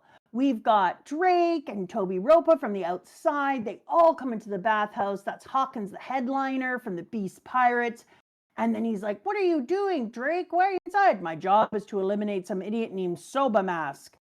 And you go ahead and handle the small stuff. And they go inside and there's like, the girls are like, what should we do, Shinobi? I'm sure they know about us. It's not fair that they go after us when we're at our most vulnerable. You're not really at your most vulnerable. Robin doesn't need damn clothes to do whatever the hell she wants. Naked, no, unnaked, everyone else apparently. needs weapons or armor or whatever. And Robin's like, I am literally at 100%. So now she does have problem using her devil fruit if she's in the bath. So she'd need to like roll out of the bath before she's at 100%. But that's not that much to do. Or she would just need to like dry herself off a little bit and stand there naked and be like, which body part should I use? And then she would go, so attack. We're arresting anyone here who has the mark of the waning crescent moon on their ankle. I want everyone out here, even the ones at the bath. Okay, just so we're clear though, Hawkins is a gross disgusto face because she forces her to lift her arms in the air and then boops her towel down. Like a sick little freak. But it's amazing. Because all of them, the women, the men, the old, the young, she's standing there naked and it's automatic, full bathhouse blood. Every single person has blood flying out of their nose across the entire room. Utter destruction, happiness, punch. And of course, Stupid Face, who we've already talked about him doing this, falls down like an idiot in his Soba mask. But now the greatest thing ever has happened in that bathhouse. That bathhouse is literally a bloodbath. Sanji stocks did fall with this scene. We did previously in an episode have Mama say that Sanji wouldn't do that if he had the opportunity. He is given the opportunity and immediately does it. I am glad that you came up with this idea that Sanji is acting in the way that he would have as a Germa and that he's going to a darker side of himself. But let me be clear. I am disappointed in him. This is a mixed goddamn bath. If he wanted you could just be in here. Yeah, he could just literally walk in and see the naked people. He didn't have to act like a see-through slimeball prick. He could have just walked his ass in and looked at them and had a bath. And quite frankly, he's dirty. He needs a bath. Oh yeah, you thought there'd be a bad smile in this. You thought the smiles would be bad. The smiles are bad. The smiles are so bad. So I got are so bad. I got a thing for Sanji, and I stuck up for you, Sanji. I love that Sanji's whole mask is now covered in blood. Does it count as a purple mushroom that you said Sanji wouldn't actually do that, and then he actually did it, and not only that, when it was pointless? I don't know if it's one of my predictions. I don't think it counts as a prediction. It was just a character's trait you said about him, but I'm mad at him. hate and love that he's got blood leaking all out of his nose through his black mask, and they don't let up on it. When they colorized it, every picture of Sanji in his mask is like covered in blood. Really? From the grave of the legendary samurai Ramu, the famed Sorry. to where it That is belongs. Ryuma. It was There we go. most callously stolen. Then be smart and turn back, or else I will take the other 2 katana on your belt as well. You a weapon collector? What you know those weapons for? As it happens, we could use a whole bunch of them right now. I enjoy the fight on the bridge between what ends up being a fox. Aww. I really like that the kitsune are protectors of an area and shrines, so it makes sense that the fox would actually be this little dude and the fox would come to him because they have such an important cultural meaning in Japan. So I was like, pop off. And I'm really sad that I'm not going to get to see Nice Mama ever again, Nice Big Mom, because Nice Big Mom was really pleasant. I enjoyed her a lot. We come back to Luffy Luferson, still in prison, and he's like, I'm Luffy, I'm in prison, I'm trying to do my training. And he's like, that's still not right. Rayleigh knocked the elephant back without touching it, but he did it lighter. Rayleigh, Straw Hat Fellow, who are you? Just imagine you're wearing invisible armor. The first time he showed me haki, it was like really off the charts. If I could learn to use it, and I just love it because it's like he's oblivious to everything that's taking place around him. He's oblivious to how much danger there is or how he's being used almost like he's in a coliseum and he's entertainment. He's fodder for their enjoyment. He doesn't see it like that at all. So he's not, because whether you believe whether he believes he's free or not free, he's right. If he believes he's a prisoner, he is. If he believes he's not, he's not. And so he sees himself as being free, and he sees this entire thing as being set up more for him. And then he's like, another bowl. Yes, sir. How many bowls of Irsharuku have you had? Don't question me. It's like oxygen to me. And then he goes, and I brought plenty along, but not for sharing. It's my favorite and it's all mine. And then Luffy's standing there and he goes, okay, next. And he's just like kind of thought about how he used his haki last time. And he's like, okay, I think I'm going to make this little change. I'm ready. Send a new one in. And it's so cool to see Luffy's commitment to I am free and you're all here for my entertainment and my training. I like how Zoro is so caught up on his need to get his sword back because I feel like Zoro feels the way about his swords kind of that he feels about his crew to a lesser extent, in that they're an extension of his crewmates. They've been together. They're part of who he's become. I think that he maybe doesn't know how much of his haki he's maybe already put into them. And so I do feel like it makes sense to me that he would have this deep connection. It's also really important, though, that he does give it back and that Oda was able to be like, dude, it's inappropriate to steal shit from people when it's an important part of their culture. Quit being an absolute knob. Granted, you're he's not not getting the one it. who stole it, but he agreed. didn't keep it. Agreed. But if I found out that I had a piece of Egyptian culture in my home that I thought was just something that I picked up on a thrift store and they were like, no, it's important, I'd be like, my bad. Here you go. This goes a little bit further into a theme that I want to talk about later that I feel like we don't have the space for, but there's something I want to get into that chat mentioned really, really quick, which is someone said One Piece ran for 18 years. I'm just realizing now they ran that long as a shonen manga before having a tournament arc. Something you wouldn't be aware of is a big thing in shonen manga is tournament arcs, where the whole goal is to win a tournament. One Piece doesn't have a tournament arc. The Dressrosa Coliseum, it doesn't work like a tournament arc. Tournament arcs are about the tournament. This isn't a tournament arc. And I know you know that and you're joking, but I think there's genuinely something important to One Piece not having a tournament arc because I want to focus on something else One Piece doesn't care about. Goku cared about becoming the strongest fighter under the heavens and winning a tournament. That was a thing that mattered to Goku as a person. Okay? Naruto had a tournament arc. Yeah, we're all, don't worry. This is the context will be enough. Naruto cared about becoming the Hokage, a official role within his culture. He had to do a tournament arc for licensing. Deku cared about becoming the greatest hero, a thing there was official rankings for, and he cared about getting into the school that would let him. What's his name? Demon Slayer boy cared about getting into Demon Slayer Society. Granted, for a broader goal, you have all of these characters who care about things. The thing that's so important about One Piece is Luffy doesn't give a shit about anything that depends on someone else giving him a title. He doesn't care about the authorization of others to any extent. A tournament arc in One Piece couldn't work because Luffy doesn't care about an official pathway to get what he wants. If someone has something he wants, he goes about the path to get it. It's that simple. Hunter Hunter's license was had a tournament in it, and I think feels kind of tournament arc-esque. I'm not saying that One Piece is the only shonen manga that can avoid this, but I think it's important to what One Piece is that Luffy doesn't care about anything that requires a specific authorization, any formal recognition of what he is. He cares about his goals that matter for him. He cared about Ace's fruit, but he didn't care about the tournament. The fight didn't matter. He wanted a reward, a tangible thing, and if he could have stolen it by another method, he would have. Interesting. I think it's just important to how One Piece is that Luffy defines success for himself. That was an excellent pop-off. Okay. Yeah. I'm moving on. Yeah, go for it. All right, so we've got our sweet Chickaboo with her little friend. She's bleeding all over the place. So Zoro, of course, stops because he sees the blood going everywhere. I'm not saying anything about your tournament arc. I know nothing about it, so I'm moving on. Yeah. No, we're not. That was for the one chatter. That was for the chat. And then when you've got the piece with read the room, man.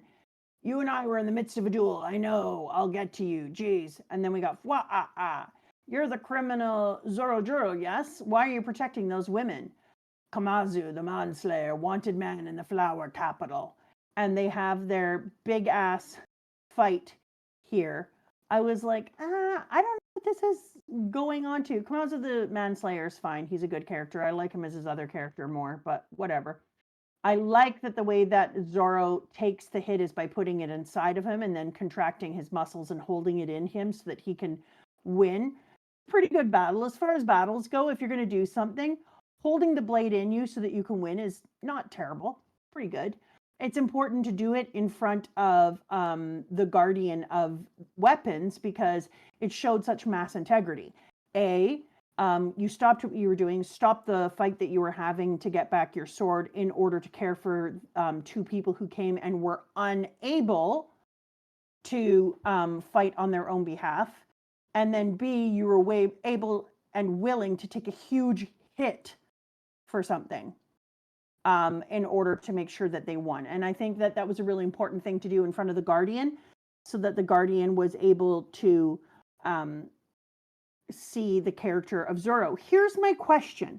When we see the flashback to Dude collecting all of the swords and being willing to take a bite so that he could continue to collect them, and it was a pure fox. I'm questioning, did the fox eat a human fruit, or are they implying that the fox was also always a god? He ate a mythical human fruit of a shrine guardian. Okay, that's very important. So he's a fox, ate a mythical human fruit. Okay, here we go. So we're in the capital, and he goes, look, this is all the rage in the capital. In fact, I had thrills running up and down my back. Is it true that there's a great battle brewing? No, I don't want to. Oh, good, we left. We're not killing him right now. We go back to our kids out there, and she completely hurts his arm, and we find out, yes, indeed, she is the sister of Momo, which I already knew, so it wasn't a big honking deal. And my name is Hirori. And then she sits there, Hirori. And then she sits there and looks with her beautiful, beautiful eyes at him. And I was like, I already knew that. But you would be a really good partner for Zoro in a way. Like, Zoro would need a partner who is either very much like her, because she's intelligent. She's been taking advantage of all those men who are terrible, awful people who deserve to have their luck be terrible. I sold my family. And also she has a lot of softness in her despite all the very difficult things that's happened to her. And I think that that would make a very good partnering for Zoro, because he really struggles to have softness in him. And he was learning how to not cut the piece of paper, remember? And that was such a very difficult thing for him to do. The hard and the attack is easy for him to do. But I think one of his weakest areas that he's going to need to learn in the future, and I'm hoping he does it with his new sword. I was thinking about this when I thought about why she would make a good partner for him, that he has to learn to have more finesse and control in the details and the smallness of his sword, and that hopefully that is somewhat softening. But she would make a great pair for him because of her softening. When they go into the details all about the past and how she was raised and what had to happen to her in that 20 years, I felt really bad for her, especially when she said she had to leave them because she didn't want to take any more food from his mouth, and he was growing weaker and weaker. That's so damn it. Are we here? No. Are we here? Yeah. You are so afraid of what's going to happen to Yasuie, huh? Every time I change over, I get nervous because I really, We're going to have to talk about Yasuie. Let's keep going. So he continues to fight. People fight with him. He continues to think about the different things. I can't believe we're not going to say that color is actually going to be a thing every time. And I know it was the same color of armament hockey I can use. Yeah, but the same color of armament hockey implies that there's other colors of armament. No. What okay, it's like he's saying he can use the same force, same force choke as I did. Categories of hockey are called color of blank. It's called color of armament. So he can use the same color of armament I can. It's just the name of the category. If I'm Oda, I turn around. This is what I'm trying to say. If I'm Oda, I turn around and say, "Oh, you thought that I was just saying this?" No, and then I make it actual color. Look, I'm not saying it's impossible. I am saying there is a linguistic interpretation of why it happens. As we're going through and he's talking and he's learning, we're not seeing a lot of change in Luffy's work and his progression. And then all of a sudden, you're a prisoner in the midst of a sick execution grade, and you say you're training. You keep holding back your punches and saying that it's not right. What in the world is he doing? And it's from this moment on that once the Peanut knows what's going on, Mr. Peanut knows what's going on, that things change so much. A good katana will cut through steel when you want it to and will not break a sheet of paper if you don't wish it so. That's what Zoro needs to get to. P.S. I can't believe it was right here. It has to do the desire of the swordsman. And that's what I'm hoping we're going to get to see. Oh my God, please tell me that now that Zoro has got this new sword that we're going to get to see him work with the desire. Oh, we will. For sure we will. Because we saw his whole arm go black. Yeah, because Denma was drinking his goddamn juice. Get out of here. We do find out, however, that Luffy already has learned to have more farsight and is seeing into the future already at this point. And he's telling the old man, duck down here, move here, do this. And then boom, he shoots out his hand and he knocks the llama backwards and the llama goes flying. And Luffy's like, you knocked him back. So this is the moment where we're now starting to see him regain his actual will. And I think from the moment that he uses his haki in this advanced method, from this moment on is where he remembers who he is and his will fills him and he changes, his looks change, his face changes, everything about him changes, and the way that people in the prison change the way they see him. And you can see it because there's a panel where he turns around and he's huffing and his face has much more resolution to it. And he goes, if that's what you were hoping to do earlier, then maybe I can help you after all. And he now understands, yeah, I can help. I still have a ton of things to offer. I'm still an incredible person. I have all the strength. And Luffy is like, yeah, that's it. Teach me how to do that. I also want to say that this whole bit here reinforces our interpretation of haki as something where your cultural perspective on it shapes how you interact with it. And Agreed. That observation and armament as the two main types isn't an absolute binary, because we see people in Wano only see it as Ryo, all of it, observation and armament. And because of that, their observation seems to be slightly weaker because it's mixed into armament and used to accent it. You sense the breadth of the things around you and the objects around you to infuse them with your armament better. But their cultural perspective also seems to make it easier for them to learn this flowing form of advanced armament hockey, where this flowing advanced form is easier for them to reach, but their observation is a little bit less developed. I think it goes into the thing we were talking about, that the cultural perspective on hockey shapes how you categorize it and how much it's easy to learn different types. Exactly. Mantra only talks about observation and not armament, and it seems to make it easier to learn that aspect. Your cultural perspective on how you see hockey shapes how you wield it. I think it's very cool. Agreed. Yeah, I was like, this is totally down our boat. We already talked about this. I swear, I hope Law is related to Luffy or related to Ace, one of the two. Like, they look so much alike. When we have the scene later on, when there's a cover page and another scene where Law is sitting in prison without his leopard hat on, and it was like looking into Luffy. It was crazy. I'm hoping we get more into that. I feel like I was just set up for something that I'm not fully seeing yet. And so I'm not into talking about it. It's just a beginning and we've got a lot of stuff to cover. We got to get through this. I got to talk about him. I don't want to, but I got to do it. It's Yasuie time. He needs his moment in the sun. Pass along a message to young Kinemon and his fellows, will you? Tell them that if they fight, they'll have us with them. Well, things are about to get really busy. I'd say, after all, it's just a week until the big battle, and there are plenty of folks who seem likely to die before we even get that far. And then they're all like, now, if you'll excuse me. Ayo! Looking sharp, boss. Howdy, beautiful. Good day, young lady. Pardon the interruption. And then when he leaves, there's like, I'll admit, the entire time that he was talking, I was wondering how exactly you know that old guy. Ditto. He's a very cheerful man. Who is Tonoyasu? The truth is, we don't know. You've been talking to this entire time and you don't know who he is? Well, he did most of the talking and he spoke to us with such familiarity. And then we watch him walk around all day, all through this town. And he's like, it's been hard on your back all day. Much harder than working, I'll give you that. Look, I'm leaving a bit of millet and water here for you, so make sure you eat up, you hear? He has all these beautiful little conversations with everyone. He brings food out and he says it's not right to keep it to himself. And he goes around to hand out the food to those who can't work without eating any of it himself.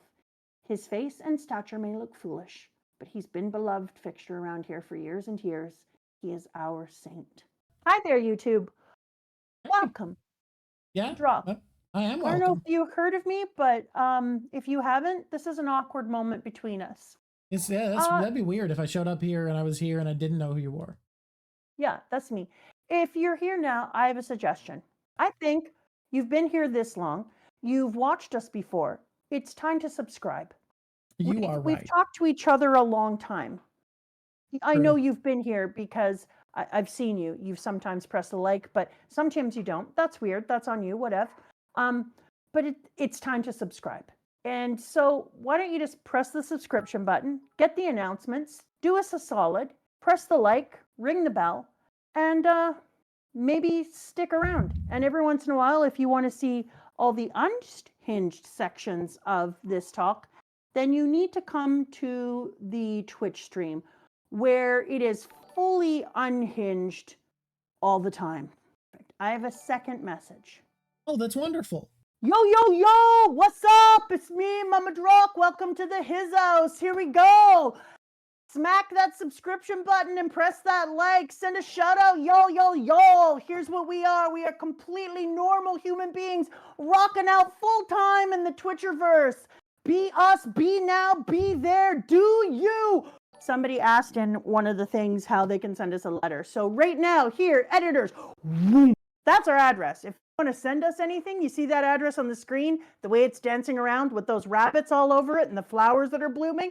Those flowers are delightful. Well done, editors. Anyways, when you see that address, you can send us letters or whatever you want to right there. See the way the address is sparkling now? That's to let you know that that's the true address. Only a sparkling address is the real address.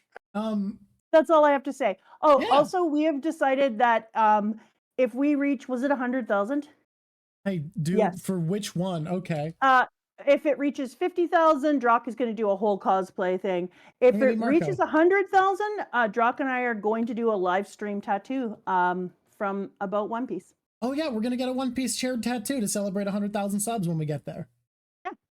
So when we get back into the fighting with Luffy and his training, I love the way that he described it as letting your haki flow and letting it move through your body, because it feels like then what we are doing is we're watching in all the other uses of haki. You can almost feel that Luffy forgot the lesson where he covered his eyes and made him go blind. And then in this one, when he says, let the haki flow, the very first thing that Luffy does, close his eyes. So he's trying to figure out again, like, how do I feel? How do I see into the future? How do I let it move through me and not try to force it? Because that's the way that I'm going to find strength. He still doesn't get it right away, but I think it was much more impressive, even if he doesn't. He's getting closer. Yeah, he's getting closer. You know what? We were talking about Yasuie before the plugs. Yeah, we were, but we were moving into here. Oh, okay. It moved here. There are four great pirates called the Emperors of the Sea, and Kaido is one of them. And I'm gonna be the Pirate King, so I've got to beat them all. The Pirate King, would that be like Roger? Oh yeah, Roger. Many years ago when he landed on the island. Oh yeah, Kinemon mentioned that too. Kinemon, do you know that name? This whole piece was fantastic. Now, the Peanut made a mistake. Yes. The Peanut was like, it's time to give the wet reindeer another go. And Luffy is like, what? No, I hate that guy. Caribou, piss off, die. Choke on your own mud. He didn't say that. He should have. So I'm ad-libbing the stuff he wished he could have said. The stuff that Luffy regrets, that's going to keep him up at night, that he didn't scream. But he doesn't have to worry about that anymore. I took care of it. Cool. And I, too, can scarcely believe that it is you, Sir Hayo Goro. No, it's time to die. It's time to die. So I think it's incredible. I doubt my very ears. You say that you traveled across 20 years of time from the fateful day till now? Indeed. It was the work of Lady Toki's sorcery. You're the one I'm doubting, Caribou. Come on now, Straw Hat. Don't be like that. He says it with a heart. I thought you had the key to my cuffs, Reizo. Is it Reizu? Razu? Reizo? Reizo. Why did they have to be this, guys? No, Peanut, listen. I need to talk to you about this. Listen, Peanut, listen. He is a shit face. It is really important we don't give him any more chances. He's had too many more chances.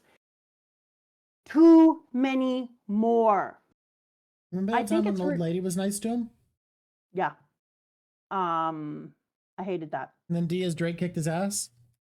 Yeah, I hated that too. Don't you think it's interesting that when you mentioned that you've been gathering comrades from the flower capital, but surely it's fate that has brought you here to Udon. There is a mining camp. There are 4 other excavation sites just as large as this one. And then when they show the shape and the pattern of them, don't you think it's interesting that the one that the government has that they have as their symbol is kind of like the 4 parts of the ocean and then an open part in the middle. And this one is it's set up so it's similar to the government symbol, but it's 5, like Luffy. And then the center could be like, boom, the One Piece. And it looks like I'm not looking at it. That is too much to visualize, unfortunately. Well, you could see it if you saw it. There are tens of thousands of prisoners like us in Udon. I'm super in favor of remembering that tens of thousands of people have been arrested for beliefs in Udon and should be taken out like obs. I mean, there's actually a weird thing that happens in totalitarian governments, which is when they are freed, prisons are a nightmare because authoritarians usually aren't good at paperwork and don't write down what people are arrested for, and oftentimes will drum up charges for dissenters. But then they also do arrest just bad dudes. Like, it's not like Killer was out there being a good guy. He was going around slaughtering people. So there is the issue of like tens of thousands of people have been arrested. Sure, probably most of them for rebellion. Some of them are probably just murderers. I don't know why on this one page it says datum, but it does. When they're laying on Zoro, didn't he just seem like a dad? Yep. It just felt like he was just a dad hanging out in his little weird cabin. I'm not gonna lie. We're coming past chapter 441 and we're moving on, baby. We're moving on. We're going through the funeral. It was sad. Here was what was sad. They were all idiots because she's alive. Moving on. Just me trying to get through this part because I don't want to do it. Here we go. Prisoners' quarters. We find out that the person who is the dude who's been stealing stuff in the night also happens to be Yasuie. And he has his hairpiece off now, and Lord Yasuie is up on the cross, which makes sense that Oda would put him up on the cross. If you're thinking about the symbology of it being a closed society, Japan during this period, and then everyone's screaming, "Let him down, Lord Yasuie!" Bah, I guess they haven't forgotten about me after all, he says. Your pleas will go unheard, my good people. Orochi will not let me go. But I have two things for which I need to apologize to all. And one thing I wish to say to that fool Orochi. And this was what we talked about before. This is that same amazing feeling of somebody who is taking over their own death the way that Roger did. I know I don't have long in this world, so how can I get my message out? He knew who he was. He knew what it would do for everyone to see him there. He was hoping that it would bring back some memories and it would boil up some rage enough for them to want to fight back again and to give them courage. He knew all of that. And he made the small change with the 2 lines on the piece. And he understood that the way that he was going to get it out in front of everyone, like there's no way that you steal shit for that many years, you do all that for that many years, and you just suddenly accidentally got caught.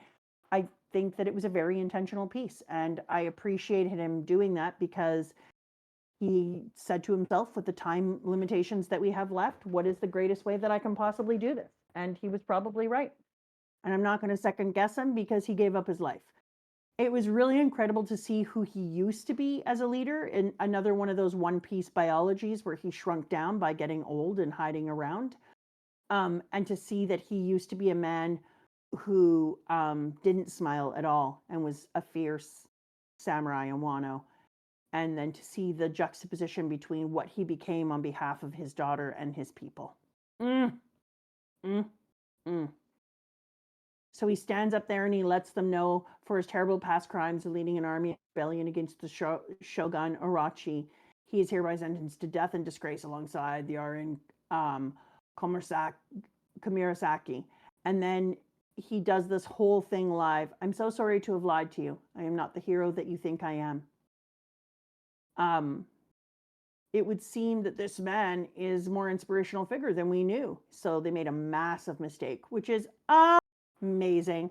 I love it when the bad guys don't know how much pull somebody still has. And then they're like, oh shit, we literally gave him a very tall soapbox to stand on and talk. Look upon the beauty of the flower capital, the wondrous sight that Wano is. It is this beauty, which is our pride and joy, built over a generation of hardworking, the Kozuki clan and the people of the nation. And all the people, can you hear me, Orochi? All you have done to our bountiful forests and fields and rivers and villages is pollute and corrupt them with your sludge and your greed. You are nothing but a vermin. He absolutely nails it. Like, just spike to the heart, nails it. You'll pay for this, Yasuie. Stop, Lord Yasuie. Don't say anything more. Now I have to apologize for you all. Are you familiar with the riddle image that has been circulating? In the 20 years since the death of the Kozuki name, without any manpower to avenge them, I mourned the loss of that great house, and so I created that image. It was just a little prank. 20 years ago, after Odin died, Orochi came to us, the 4 remaining daimyo, with a question. Would you serve Kurozumi or fight? A laughable query. I think it's absolutely, this is one of the most powerful speeches we've ever had. To my disappointment, I survived the battle and took to living in Ibusa town in disguise. Orochi, how about this? Shall I recite the words that have a stranglehold on your heart? A man of such small caliber shall never in his life truly devour Odin. So this is where it ends. And to find out, cover the children's eyes, for now is the final daimyo serving Kozuki, nay, the friendly oddball of Ibisu town, shall make the final grand journey. In fact, I think I'll go singing. And a 1, and a 2. And then he's, forgive me, Otako, forgive your father for leaving you behind. and to watch tears fly out of her mouth while her face is smiling and she's screaming, "Daddy, Daddy, no!" and falling on the ground. And then she says, "I have frog oil. Please let it heal you." God damn. Brutal. Brutal, Drock. Brutal. It's a little bit painful, huh? And the Yeah. whole fight. One day he will be Shogun of Wano. Those who serve and support him must be the greatest samurai of the land. Not only must you protect your liege, you will do the same for the capital and eventually all of Wano. You will be our guardian deities. Is that understood? Yes, Lord Yasuie. And to have them all laughing and to have everybody so upset and then find out through prison with our little old man Peanut that I suspect it's the effect of the smile fruit. You will find some of these folks who cannot do anything but laugh here too. But what is truly brutal is in Onigashima, you have freaking Kaido, that old Orochi. He's one sick snake of a man. And he laughs because he kind of loves this idea that when all these people were changed into the animal form or all the forms, that Orochi was like, you know what I'm going to do? I'm going to try and see what happens if I give this to all the people. Oh, now look, no matter what has been found, you will never be able to mourn for your family properly again. From this time forward, everything that comes from you will be a smile. You got to smile, for that good fortune will get away. Use that mouth of yours to smile. It's interesting because I find every leader in One Piece has this instinctive idea that they want to be the good leader living in a beautiful country, and they know that means a smiling populace, but the way they achieve that is like with bigmom, it's like, give me your soul for it, and then I can do it for you. With Dofi, it's, if you're not smiling, if you don't like it, you'll be gone. No one will remember you. They all have these little cheat codes because they don't actually care about what's at the root of making people happy. They only care about that image of being the leader with the smiling populace. And you know what I think is really interesting about it is that Luffy is never trying to make his people happy. He just does by who he is because he cares about them. Yeah, but he also appreciates when they're not happy. Like, do you remember the part where Luffy is watching them from prison and he's screaming, "Guys, get him!" And he sees the vengeance and the hate and the sorrow and the anger that's rolling off of them in waves. And he's not like, oh no, they're not happy. He's like, this is the emotion they're in. Like, the Straw Hats are never trying to just laugh. The Straw Hats aren't trying to make everyone comfortable or happy. The Straw Hats just experience emotions as they come. And I think that that's so much more powerful. And the joy that comes from them is joy that they get from living life together, and that camaraderie and friendship that's can be so deep, like family. I can't believe Kid allowed himself to be recaptured so that he could be there with his friend, and he screams, "What happened to you after you split off? What have you done? Talk to me, killer." And we're all like, holy shit, who did this to my partner? And then they drown them under the water over and over again. That was wild shit to find that out. Turns out Kid cares a lot about Killer. Good that we have some true great friendship here. Yeah. One of the very best chapter covers. I'm not going to talk about it because we got to move. We gotta move. We gotta schmoove. And then they're chasing everybody down. All of his ninja warriors are out running. Luffy has Taco and his Taco From the Adventure Zone? Yeah. The wizard, the flip wizard. Yeah. On the night of the Fire Festival, we will strike on Onigashima. All of this frees the samurai of the capital. I know that we will have their help. Will you join our fight? Ashura, come with me. I've got something to show you. Bigmom, are you kind right now? I sure am. We've already talked about a lot about this already, ironically, which is good, about Bigmom and her fight and coming in and her being so kind and how great that was.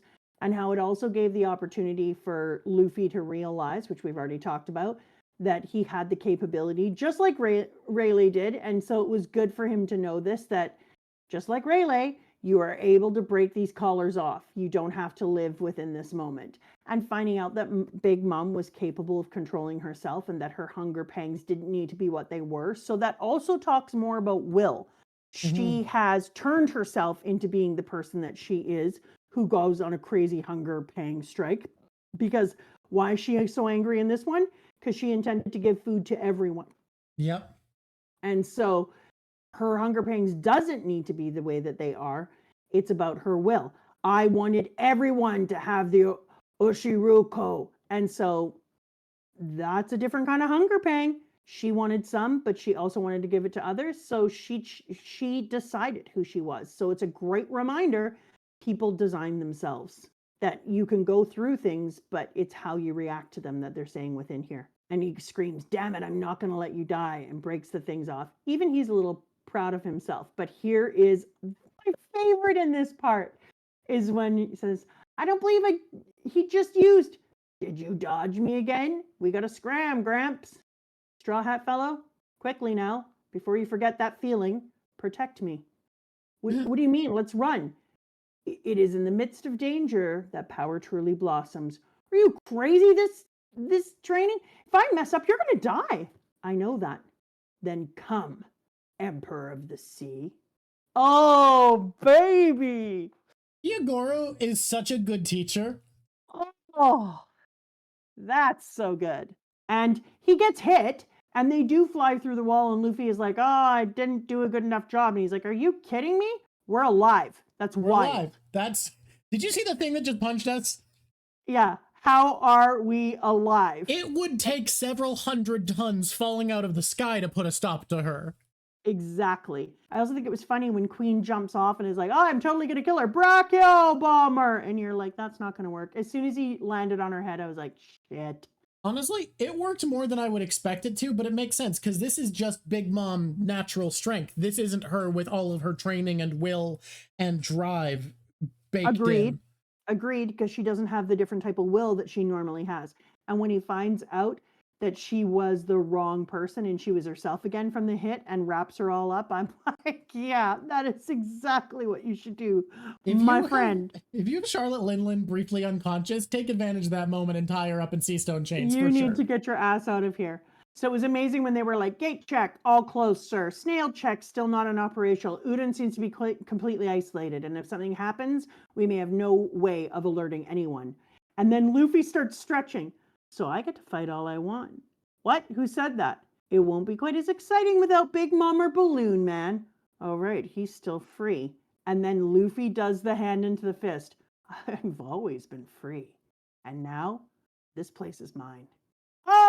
Fucking common Luffy win. Yes. God damn, I love this. I love One Piece. Oh, me too. One Piece might be good. Look just how many sparring partners I have. I know I'll figure it out. Good. Nothing gets that straw hat fella down. So good.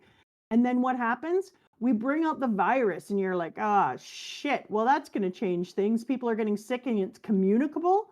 I love Yokozuna Kawamatsu so much in the River of Retribution. So good. All of that is amazing. But for me, this moment was overshadowed and I loved how they all came together. The first step to gain their trust.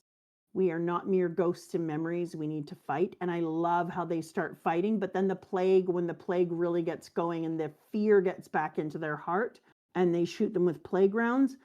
I like how it could have gone so sideways so quickly. But then Luffy is like, F it.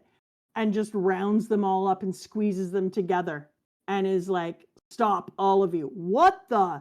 He just touched them inside. He's insane. What are you doing, Sir Luffy Taro? You call this devastation? You call this overwhelming power? This stuff has no effect on me. Oh, shit. And then I love Chopper. Liar, get away from them, Luffy. Open your eyes. You are nothing but slaves. And then he's laying there. Oh, they're still alive and well, says your favorite little girl. What the? Well, he looks dreadful. And then he goes, has he lost his mind? And then he said, I made a promise with a friend named Tama who fed me back in Curry. I promise to make this a place where you can eat your fill again. By the time we leave this country, this will be a place where you can eat as much as you want every single day. If we can't make that happen, this will always be hell. I already heard about Odin. He was a great man. But the day Kaido killed him 20 years ago was the day this country stopped working, right? We came here to fight Kaido and win. And then they're like, how are we going to get the thing? But before all of that happens, when they're trying to do the giant plague shot out of the nose of the elephant and Luffy ties it up, shut up on that one panel where he goes, I just saw, I saw a pretty bad future just now. Felt so freaking thriller that Luffy looked at him like a creepy person. It's like, I saw a pretty bad future just now. Things were about to go pretty badly. You're gonna have a bad time, baby. So awesome. Turns out, you got the plague shot, bitch. Eat plague. So I also like that Luffy is dying and falling apart, and Chopper is trying to fix him. And Momo is like, first she goes, but I'm glad to see you're all right. No, he's dying. Don't touch him. I'm finding the right antibody right now. And then he says to Luffy, Luffy might be stupid, but he's truly extraordinary despite it. I could never do such a thing. And then Luffy knows what the people need to hear. So he looks right at Momo's face and says, yeah, that's because you're stupid and cowardly and weak and a chicken and totally helpless. Silence, you insolent dog. That was an invitation for you to add on. Don't hit him or you'll catch it, Momo. The one they're all waiting for is you. Stop it, you fool. You're going to kill him. And then they're like all waiting, and Luffy looks at him and he's like, oh, it's not me. What I see reflected in their eyes, it must be my father, the great shadow cast by the Kazuki clan that who supported Wano for all these years. It never felt so heavy upon me until now. Don't be afraid, Momo. It's good to see you alive and well. Everyone, please hear me out. I will tell you what happened that terrible day and what we've been doing to this point. Yes, sir. It's a relief to see Lord Momo looking so bold, but for now, there is one place I urgently wish to rejoin the group in battle. Very well. That was so good. For Momo, I mean, keep in mind, he's a weak chicken. Look, we're not all the way with Momo's development for sure. He's got a ways to go. Yeah, no. Bit of a weak chicken still, but I'm glad he's standing up now. Ashura, you're still the way you were back then, Kinemon. We might have been the same age once, but now we're 20 years stronger. It's a delightful little take, don't you think? Yep. Oh, what a delightful little take. Zoro goes and protects everyone and then asks Momo's sister what she's gonna do. Takes a little resty rest. She convinces him that, you know what? You can have my sword if you're gonna give back the other one. So good. Okay, you can't tell me that in the end of chapter 950, when you look Mr. Law, that you don't see a relative of Luffy. He looks a little Luffy-esque. He's so freaking Luffy. He's sitting there and I'm like, come on. The lead up to the fight and the putting their pictures out is adorable, but mostly it's adorable for me because when we see their likenesses and we see the change of the stakes, the added 2 lines, which changes where it is in the bay now. You see how Beppo and everyone was let go by Hawkins, which was great. Hawkins is weird, but there's something about him that I agree. He does look like Ace, but Ace and Luffy looked related even though they weren't. He better be related to one of them is all I'm saying in some far way. My very favorite part was that at the dock at the checkpoint, present yourselves. You must be examined against these likenesses. And the Robin and the Usopp terrible faces that they make. Oh, very well. Hey, get those people out of here. They're haunted by a ghost with Brook in behind them. So good. Chapter 951, baby. We're moving fast. Get on the bus. We're blazing. And then when we get down to where they moved all the boats and they're like, yeah, we're going to need Franky-san, which is, I mean, you got a boat builder.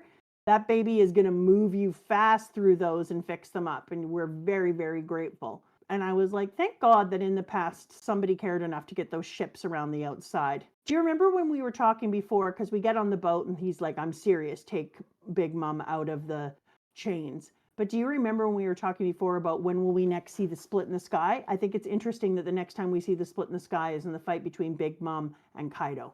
Yep. More emperors. It clashed between emperors both times. Clash of the Emperors. No, the other time that we saw a split in the sky, wasn't that between... It was Whitebeard and Shanks. Right. But didn't we see kind of a clash of the sky above Ace and Blackbeard? Nope. We just saw 2 big balls energy. Okay. When Zoro comes back to have the fight with the foe again, and we find out about this great past, and then, Papa, what did you find here? And, Kawamatsu, is that you? And we go all through the history of how, for all those years, she protected Momo's sister. He has the little rosiest cheeks, though. He does. He's just a little guy. He's a little fish man who everyone thinks is a kappa. He's a very cute little dude.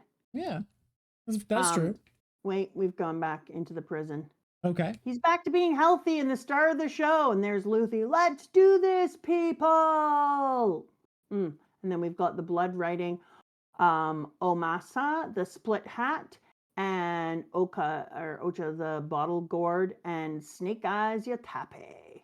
Kibi, Ringo, Hakumai, and Udon. And they all kneel at the feet of the little peanut, who's now standing fully actualized, deep inside his will. And the way that he's wearing his little coat over his shoulders now, standing in the legs apart warrior pose, looking at him like, that's right, baby. I'm back, bitch. I'm in my full will now. You know whose I am. And to find out that after all this time, after the Kappa had been hiding all of those swords and made friends with the fox and had the fox understand him, and all of those freaking beautiful swords were hanging out, waiting to be found one day. All clean, perfected.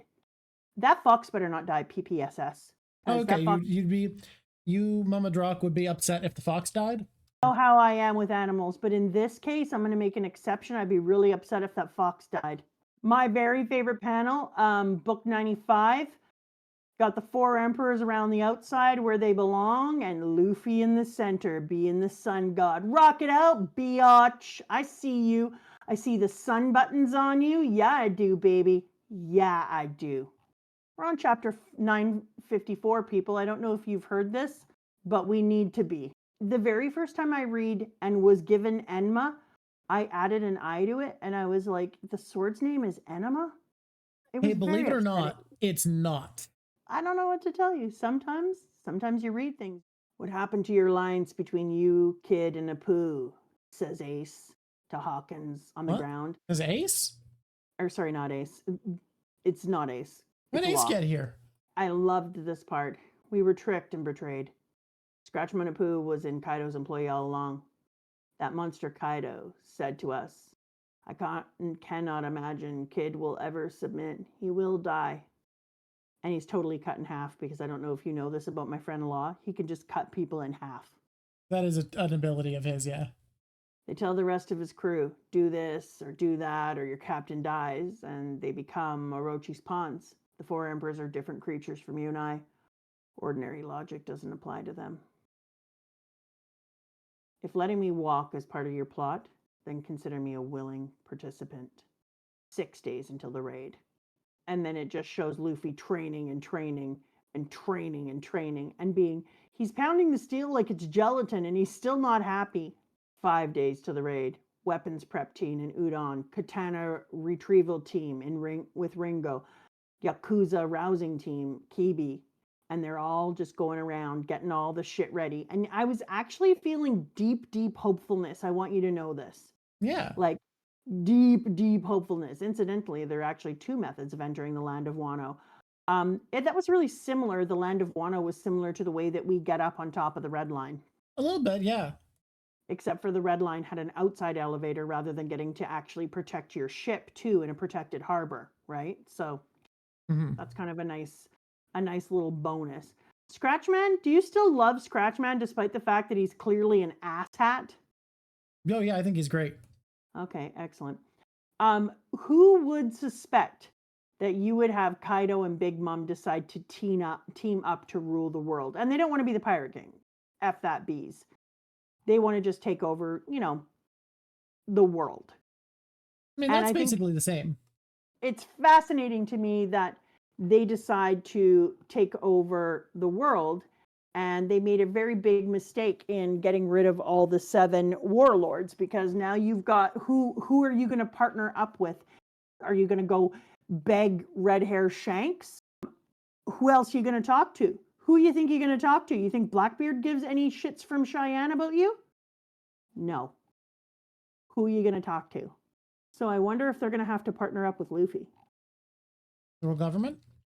Yeah, because we talked about The Rock and the ship with all the people who were on it, and how the only way that they could fight against it was when Garp partnered up with Roger. So I was like, Interesting. okay, so is the government going to come in here? Is that how we're going to do this? Are we going to partner up with Luffy Luferson? I mean, I don't know if that's enough, but if the government came in and got off their asses, because who are they replacing the Seven Warlords with? Is You this don't know an yet. army? Is this an army of Kumas? What is this? You've gotten rid of that strength, and can you lead an army of Kumas against them? So I mean, Luffy definitely wouldn't work with the world government. People are right, but like if Kobe showed up and was like, "Hey, we gotta do stuff," and that was the only thing that I could say. But if people are like Luffy would never work with the world government, then Kobe is not showing up. So there you go. Okay. I loved how Zoro's arm was just sucked away. The hockey just and he fought against it. Oh, that's gonna be great. We're gonna go some places with that sword, aren't we, baby? And the fact that it's made by the same person as the other sword that he already had is going to make it spectacular. So Luffy continues training. Everything is looking up. Deep sleeps. We've got our little girl making her hats again. And it just really seemed like maybe one of the best, most hopeful sections. And then they do a walk up. And we all love a walk up. We all love it. Always goes well for us when there's a walk up historically. And it goes, meanwhile, 7 samurai with red scabbards, 1 shinobi, and 1 little lord set off across the barren ground, crunching like winter frost under their soles. The sun at its zenith burns bright and hot, despite the lingering clouds. These are not vengeful ghosts, come to repay the slaughter of their liege after 20 years. They cast shadows crisp upon the earth. And so the hope of hopes, Luffy is getting so much better. And I actually thought until untrustworthy fool. And I think it was Law. Was it Law? Udon is safe and well. And then untrustworthy fool. But as long as I have this information, that is enough. A switch from Habu Port to Tokash Port. Kozuki.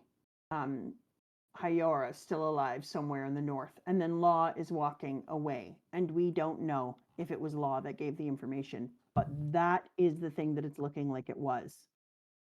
And that broke my heart. Do you think Law is the traitor? Well, no, because I don't think Law is a traitor, right? Like for me, that's not possible. So, so I think there's something else going on in there, and there's a reason why he's doing it, and I can't, for the life of me, effing see what it is. And to find out that in the world government they did like, Jesus God, so many things happened. Like, you've got the discussion is wrought with tension, and then we find out, I don't know what, but there's some incident regarding the kingdom of Alabasta and Princess Vivi. We don't see, which is bullshit. So she's obviously been like... Only 100 chapters, so you get to know what's up. Oh, is that all? Just 100 chapters? Just 100, well, okay. A little more than that, but you know. I'm very sad. Then we also found out, like I thought, there's been a fatality. Big Obit cell papers, and that's a fact, says Morgan. But the vote results are fantabulous too. And an attempted murder. It's thrilling stuff. Double A is I'm breaking the mold. 2 covers, front and back. Nice. Yes, sir. Got a telegram from the government, boss. Yowza. Get a gander at these digits on the check. They want me to cover up a story. But big which one? Ha! Bounce it back to them. They want me to sit on a story this big? Never. He rips his face off. You're going to do as we say, Mr. Morgan. I don't know what Mr. Morgan's thing is, but what level of infiltrator was this person on his payroll before they move? Like, this was no CP0, but what was he? But he just took him on. He was like, you're hilarious. Don't mess big news Morgans if you know what's good for you. I'm king of... I may be a money-hungry Scrooge, but first and foremost, I'm a journalist. As the DJ of the printed press, I get people's hearts a-dancing, and I'm the one who decides what news is fit to print. Yeah, baby. Our location is hot, people. We're moving office. So the news, including incidents the government sought to cover up, the news of King's vote and the resulting incident spread instantly throughout the world and shocked many. I don't get to know what happened with Sabo. And I said to you, I don't get to know what happened to Sabo. And you were like, enjoy not knowing for like at least 100 chapters, you said? Yeah, like everyone's pointing out, it was, well, they're saying 5 years, but I think it was from this point, like 3.5 years till we'd get to know anything. Woo! I'm so glad that I have so much to read. Being caught up is going to be hard, but I wouldn't have it any other way. I can't imagine if I was trying to finish this after it was already done. I feel the same way. The only thing harder than reading week to week is not reading week to week. Yep. We just found out that he was alive. Sabo, say it ain't so. Undersea prison. Oh, ho, ho, says Dope Flamingo. The world never gets old, does it? On a stretch of the open sea. It's me, Kobe. And this is where we find out, ex-Drake? Are you a top secret special force named Sword? But at this point, as I told you, who isn't? Who's not in Sword? My God, Kobe, those are some tummy muscles you've got. As for Straw Hat Luffy, the situation's stagnant, no news. And there's one more foreboding bit of news. Where's my mic? Yep, I saw CP0. What? They're in Wano? I don't like the implications. It would mean the government is coming to the government's coming to pirate-led Wano to conduct deals of some kind. My mind went blank for a few minutes after I saw it. This is one of the reasons where I thought that it was possible, because then they say, where are you now? I'm on my way to the island of women to capture the pirate empress Boa Hancock. By the way, good luck, Kobe. Yeah, Kobe, you're plenty strong. This good luck, bud. Yeah, you ain't Hancock. Let me just tell you right now, she's going to send you out of there with your hand. Let me list all of the women in One Piece more dangerous than Boa Hancock. Charlotte Linlin. Yeah. Good list. Good list. It was a great list. We did a great list. Good luck, Kobe. You're a great guy. But over the thing world. We have to remember is her devil fruit's overpowered as fuck. That's not the limit of Boa's strength. Like that's not all she has. She is also very strong. Yep. I'm really worried because all over the world, it was wrong to have worked with the pirates in the first place. They should have done this a long time ago. But then a king says out loud, are they sure about this? That was one of the 3 great powers of the world. The dissolution of the 7 warlord system. Every pirate small gang now is like, well, yippee-yi-yay, cow patty. She rode into town to kill the man who killed her daddy. We're going to do some stuff. Yep. And I think it's going to be beyond wild to see what happens. Where is the implementation of what's taking over for this strength pillar? 100 chapters, give or take a few. Sweet baby turnip. All right, well, at least Buggy doesn't get to be one of the 7 warlords. If nothing else, that's something. And I like that they chase the former warlord Hawkeye Dracula Mihawk. And what does he say? I feel the thrill of excitement. It's been a long time since I was being chased. And I also love that when they surround Edward Weevil, he's like, then I got to kill them all in the name of Whitebeard. Whitebeard. And he doesn't even, he's like, there's, I don't know, what about 150, 200 people surrounding him? And he's like, oh, well, here I go. Let's kill them. I'm actually a little bit worried about his ability. And he's sewn up in interesting ways. There's enough, the fact that he and his mother have enough confidence that they're just like, there's nothing. He is terrifyingly strong and just like a little wrecking ball we know nothing about wandering around the One Piece world. That's exactly what I was thinking. I was like, we just wander around the world, we do whatever, blah, blah, blah. Every once in a while we see him and he's just like, I'm here killing everyone. And then they show like over 200 people surrounding him and he's just like, meh, time to kill all of them. Time to make all of them dead. I love this comment from chat. Akainu was like, oh, it's Kaido. Akainu was like, I'll send my 200 least favorite soldiers after Mihawk. That's amazing. Oh, good luck. I like the little backstory about the rocks. Mm-hmm. But at God Valley. But God Valley. Yeah. It got that missing world feeling. It got some vibe to the name, huh? It got some missing world talking to become a god kind of feeling to it. Kind of looks like a center of an X marking the spot. Don't worry, you might one day learn more about it. Because God Valley vanished without a trace. Is this going to be a missing thing? Or are they going to have skied it? Or are they going to sunk it Is it going to be in another dimension? Where is it? I don't know. But I do know they sky shit. That is a belief that you have, that they do that. I do know that they sky shit. I'm pretty sure. It is hard to get into all the things I want to talk about when we got so much going on. There's Don't so you much. love- Should we do closing segments, or is there more we need to touch on? I'm just going to do this tiny little bit of the bounties. So it's interesting when they go through everybody's bounties and they're counting them all up, 4,048,900,000 berries, etc. And then we look at the amount of Kaido and Big Mom, and Yeah. then you're like, well, what do we do when we put those bitches together? Like the maximum berry we've ever had is 5,564,800,000. So what do we do when we put those bitches together? I don't have a ton of time, Haberfax, to do all the predictions and stuff in my closing segments. For now, we got to do closing segments so we can end. Okay, here we go. Luffy is an Luffy. S tier. Man, you love when Luffy's in prison, is what I've learned. Yeah, we should put Luffy in prison every day, is what I'm saying. My minor character, what's the dude? The carpenter teacher of Mizumoto, Mickey Mouse. Oh no! It's that chick who talks all about our smiley boy. Ooh. Who's super old. She's a super old woman, stringy hair, lives in the little town. No, Minatomo. What's the name of the chick who talks about the lady who hikes up lady. Yasuie? Maybe background woman. No, Background the one lady who 45. tells. We don't know who he is, but he is our savior. She's so like nothing, but she's everything. Hell yeah, background old lady done it. Top 2 drip. It's still Geisha Robin. Okay. Can I propose, as I often do, a contender for the drip? Yes, you absolutely can. Hiyori. Yeah, it would be between Hiyori and Sanji. Ooh, Soba Mask? Yeah, it's Sanji, sorry. Goodbye, Hiyori. Rest in pieces. Even though, what does he do? He does bad things. Okay. Top right. 5 characters, right? Or no, least favorite, most hateable. Is it Orochi? Obviously.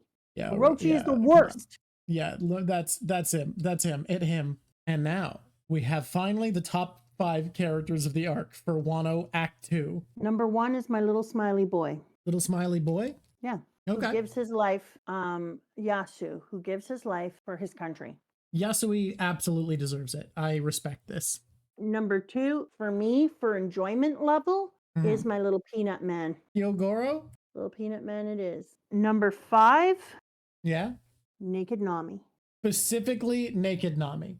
It's all a Nami, but she really kicked it off for me. The spying and everything was great, but the being naked really did stop the whole conversation and allowed them to escape. Well done. Number 3 for me is Zoro. Yeah, Zoro did a lot. That makes sense. That's fair. And then is I only have 1 left. Yeah, as is the norm, yeah. I'm pretty sure. Can I make a plea to put Kawamatsu together with Sanji? Or sorry, with Zoro? I feel like the parts that made Zoro so cool were the parts that also to me made Kawamatsu so cool. I need a continued explanation because I'm not seeing. I'm talking about like she ends up in the thing, he ends up proving himself to the fox not spirit. Kawamatsu, the fish guy. Oh no, I didn't mean Kawamatsu. I mean, what's her pickle? Kiori? Is that what? Komurasaki / Kiori. Kiori, yeah. Can I make an argument to put them together? Yes. Yeah. She does a I ton thought you were on a fish guy, and I was so confused. Sorry, I didn't mean to say that. She does a ton on her own. He does a ton on his own. So they both do tons of stuff, and then they come together, and that's where I felt like they really made the story explosive for me. Okay, that's fair. When I thought you were talking about the fish man, I was like, what the fuck? How? What, Zoro? And then that would make only number 3 spot available. I think so, unless I'm misremembering. I think that's correct. Okay. And that would be Fish Face. Kawamatsu. Yeah. Kawamatsu is now number 3. I really do feel, though, what's the name of the lady who's also a ninja? Shinobu. Can we put her with Nami, though? Because they're a pair this time. And I have an honorable mention. Who's our honorable mention? Brook. Brook is a very background character in this section, but he's doing a lot. Yeah, that's what I'm saying. He's important. Like, he's out there all the time doing the things and the stuff. He's always in the scenes. He's taking care of shit that needs to be taken care of. but he's never at the front. Yo, since all that's settled, let's go. We'll have a nice healing bath and also see some panties, okay? You'll stand out and you're a pervert. What? No fair. Now, do I get to see my little fox again? How could I tell you such a thing about the future? So I do. I just said I can't tell you. So I get to see my little fox again? I'm telling you nothing. Because I'm really sad that the little fox isn't there. I really wanted the little fox to share a spot with Zoro. This was a hard one. This one here? This is a hard section. Because it gets revealed immediately, I can tell you, you are about to start a flashback. Wait. Oh, I like that. Wait, because you're about to hear a saving over noise. Not just any flashback. You're about to start what I think, if I'm not mistaken, is the longest flashback in One Piece. Oh, wow. Can I just say something to all of the people on YouTube? Not my squishies and stuff. Guys, whenever you say you can't believe I didn't mention something, you should. I can't There's believe so you much. think Come on. I can mention everything. It's just not a thing. It's not. That's not happening. We're moving our ass off. Also, we go offside. It's got to be entertaining. Come on, kids. Come on. Look, I said everything will be thrown under the bus of fun. We're not going to like try to be as efficient as we can all the time because that will just be less fun. Exactly. It's got to be a good time or why the frick are we even doing it? Okay, I'm happy.